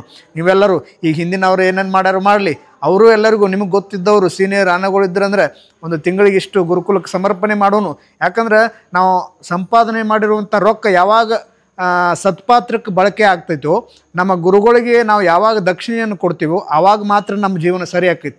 ನಾವು ಬರೀ ಇಲ್ಲಿ ಕಲ್ತು ಹೋಗೋದು, ಊರಿಗೆ ಹೋಗಿ ಬರೀ ಸಂಪಾದನೆ ಮಾಡಿ ಚೈನಿ ಮಾಡಿದೀವಿ ಅಂದ್ರೆ ಉಪಯೋಗ ಆಗೋದಿಲ್ಲ. ಅದಕ್ಕೆ ಏನು ಮಾಡೋದಂದ್ರೆ ನಾವು ಎಷ್ಟು ಸಂಪಾದನೆ ಮಾಡ್ತೀವೋ ಅಷ್ಟರಲ್ಲಿ ಒಂದಿಷ್ಟು ನಮ್ಮ ಕೈಲಾದಷ್ಟು ಗುರುದಕ್ಷಿಣೆ ಅಲ್ಲಿ ಕೊಡಬೇಕಪ್ಪ, ನಾವು ಕೊಡಲೇಬೇಕು, ಕೊಡ್ಲಿಕ್ಕೆ ಯಾರೋ ಏನೋ ಅಂತಾರೆ ಈ ಭಾವನೆ ಬೇಡ. ನಾವು ಮನಸ್ಫೂರ್ತಿಯಾಗಿ ನಾವು ಇಲ್ಲಿ ಕೊಟ್ಟಿವಂದ್ರೆ ಅದು 4 ಜನರಿಗೆ ಇಲ್ಲಿ ಉಪಯೋಗ ಆಗ್ತೈತಿ. ಹಾಗಾಗಿ ನಾವೆಲ್ಲರೂ ಏನು ಮಾಡೋದಂದ್ರೆ ಪ್ರತಿ ತಿಂಗಳು ಎಷ್ಟು ಸಾಧ್ಯ ಐತೋ ಅಷ್ಟು ಗುರುಗಳಿಗೆ ದಕ್ಷಿಣೆಯನ್ನು ತೆಗೆದಿಡೋಣ. ಪ್ರತಿ ವರ್ಷ ಸಾಧ್ಯವಾದಷ್ಟು ನಮ್ಮ ಕೈಲಿಂದ ಎಷ್ಟು ಸಾಧ್ಯ ಐತೋ ಅಷ್ಟು ಹೆಚ್ಚಿಗೆ ನಾವು ಈ ಗುರುಕುಲಕ್ಕೆ ನಮ್ಮ ಕೈಲಾದಷ್ಟು ಗುರುದಕ್ಷಿಣೆಯನ್ನು ಸಲ್ಲಿಸಬೇಕು. ಯಾವಾಗ ಗುರುದಕ್ಷಿಣೆ ಏಕಲವ್ಯ ತಮ್ಮ ಹೆಬ್ಬಳ್ಳನ್ನು ಕೊಟ್ಟದ್ದು ಗುರುಗಳಿಗೆ ನಮಗೆ ಒಂದು ತಿಂಗಳಿಗೆ 500 ರೂಪಾಯಿ ಕೊಡೋಕ್ಕಾಗಂಗಿಲ್ಲ, ಆಕೈತಿ. ಹಂಗೆ ನಾವೆಲ್ಲರೂ ಒಂದು ಸಂಕಲ್ಪ ಮಾಡೋಣ, ವರ್ಷಕ್ಕೆ ಇಂತಿಷ್ಟು ಅಥವಾ ತಿಂಗಳಿಗೆ ಇಂತಿಷ್ಟು ಅಂತ ಹೇಳಿ ನಮ್ಮ ಎಷ್ಟು ಸಂಪಾದನೆ ಇರುತ್ತೆ ಅಷ್ಟರೊಳಗೆ. ನೀವೇನು ಎಲ್ಲ 10,000 ರೂಪಾಯಿ ದುಡಿದ್ರೆ 10,000 ರೂಪಾಯಿ ಕೊಡುವಂಥ ಅವಶ್ಯಕತೆ ಇಲ್ಲ. ನಾವು ಒಂದು ಪೂಜೆಗೆ ಹೋದ್ರೆ 20,000 ರಿಂದ 50,000 ರೂಪಾಯಿ ತೊಗೊತೀವಿ. ಈಗ ಆ 50,000 ರೂಪಾಯಿ ಒಂದೇ ದಿವ್ಸಕ್ಕೆ ನಾವು ಇಷ್ಟು ಗಳಿಸ್ತೀವಿ ಅಂದರೆ ಗುರುಕುಲಕ್ಕೆ ನಾವು ಎಷ್ಟು ಕೊಡಬೇಕು? ಆ 50,000 ರೂಪಾಯಿ ಆಗಲಿ 20,000 ದಕ್ಷಿಣೆ ನಮಗೆ ಒಬ್ಬರಿಗೆ ಇಷ್ಟು ಕೊಡ್ತಾರಂದ್ರೆ ಅದರ ಹಿಂದೆ ಈ ಗುರುಕುಲದ ಪರಿಶ್ರಮ ಭಾಳ ಅಡಗೈತಿಲ್ಲ.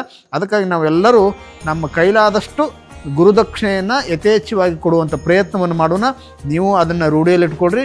ಇಲ್ಲಿರುವಂಥವ್ರೆಲ್ಲರಿಗೂ ಮುಂದೆ ಬರುವಂಥವ್ರಿಗೂ ಕೂಡ ಅದನ್ನು ನೀವು ಹೇಳಬೇಕು. ಗುರುಗಳ ಅನುಗ್ರಹ ಯಾವಾಗ ಆಗ್ತೈತೆ ಅಂದ್ರೆ ಗುರುದಕ್ಷಿಣೆಯನ್ನು ನಾವು ಸಲ್ಲಿಸಿದಾಗ ಮಾತ್ರ ಗುರುಗಳ ನಮಗೆ ಅನುಗ್ರಹ ಆಗ್ತೈತಿ. ಹಾಗಾಗಿ ಅವರು ನಾವು ಗುರುದಕ್ಷಿಣೆ ಕೊಟ್ಟರು ಅನುಗ್ರಹ ಮಾಡ್ತಾರೆ, ಕೊಡಲಿಲ್ಲ ಅಂದರೂ ಅನುಗ್ರಹ ಮಾಡ್ತಾರೆ. ಎಲ್ಲ ಗುರುಗಳು ಹಂಗಲ್ಲ. ನೀವು ದಕ್ಷಿಣ ಕೊಟ್ಟರೆ ಅಂದ್ರೆ ಅಷ್ಟೇ ನಿಮ್ಗೆ ಚೆನ್ನಾಗಿ ಮಾತಾಡಿಸ್ತಾರೆ, ನೀವು ದಕ್ಷಿಣ ಕೊಟ್ಟರೆ ಅಂದ್ರೆ ಕರೆದು ಚೆನ್ನಾಗಿ ಪಾಠ ಹೇಳ್ತಾರೆ. ಆದ್ರೆ ಇಲ್ಲಿ ನಮ್ಮ ಗುರುಕುಲದಲ್ಲಿರುವಂತಹ ಗುರು ಪರಂಪರೆ ಹೆಂಗೈತಲ್ಲ, ನಮ್ಮ ದಕ್ಷಿಣೆಗೆ ಅವ್ರು ಯಾವತ್ತೂ ಆಸೆ ಮಾಡಿಲ್ಲ. ನಾವು ಕೊಡ್ತೀವಿ ಅನ್ನುವಂಥ ನಂಬಿಕೆ ಅವ್ರು ಇಟ್ಕೊಂಡಿಲ್ಲ. ನಾವು ಕೊಡೋದಿಲ್ಲ ಅಂದರೂ ಪರವಾಗಿಲ್ಲ, ತಾವು ಸ್ವತಃ ದುಡಿದು ತಮ್ಮ ಸಂಪತ್ತನ್ನು ತಾವು ದುಡಿದಿರುವಂಥ ಹಣವನ್ನು ಗುರುಕುಲಕ್ಕೆ ವಿನಿಯೋಗ ಮಾಡಿ ಅವ್ರು ಕಲಿಸಕತ್ತಾರಂದ್ರೆ ಅವರು ಕಲಿಸಿರುವಂಥ ವಿದ್ಯೆ ನಮಗೆ ವ್ಯರ್ಥ ಆಗೋದಿಲ್ಲ. ಅವರು ಕಲಿಸಿರುವಂಥ ವಿದ್ಯೆಯಿಂದ ನಾವು ಏನು ಮಾಡ್ಬೇಕಂದ್ರೆ ಸಾಧ್ಯ ಇದ್ದಷ್ಟು ಗುರುಕಾಣಿಕೆಯನ್ನು ಕೊಡುವಂಥ ಪ್ರಯತ್ನವನ್ನು ಎಲ್ಲರೂ ಮಾಡೋಣ.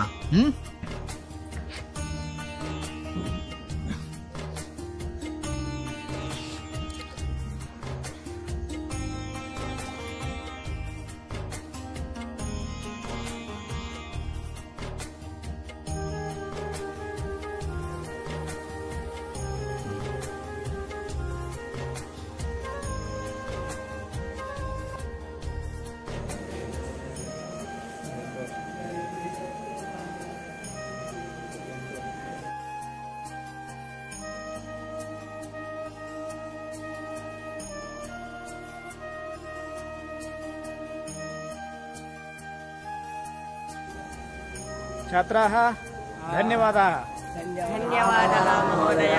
सम्यक् अध्ययनं कुर्वन्तु. गुरुकुल संस्कृतं सम्भाषणं कृत्वा मम गुरुकुलस्य नामम् अत्युत्तमतया अभिवृद्धिं कुर्मः. गुणां दिव्य अनुग्रहं सर्वदा स्वीकुर्मः. अस्तु, धन्यवादाः. नमस्ते. नमस्ते. पुनर्मिलामः. नमो नमः.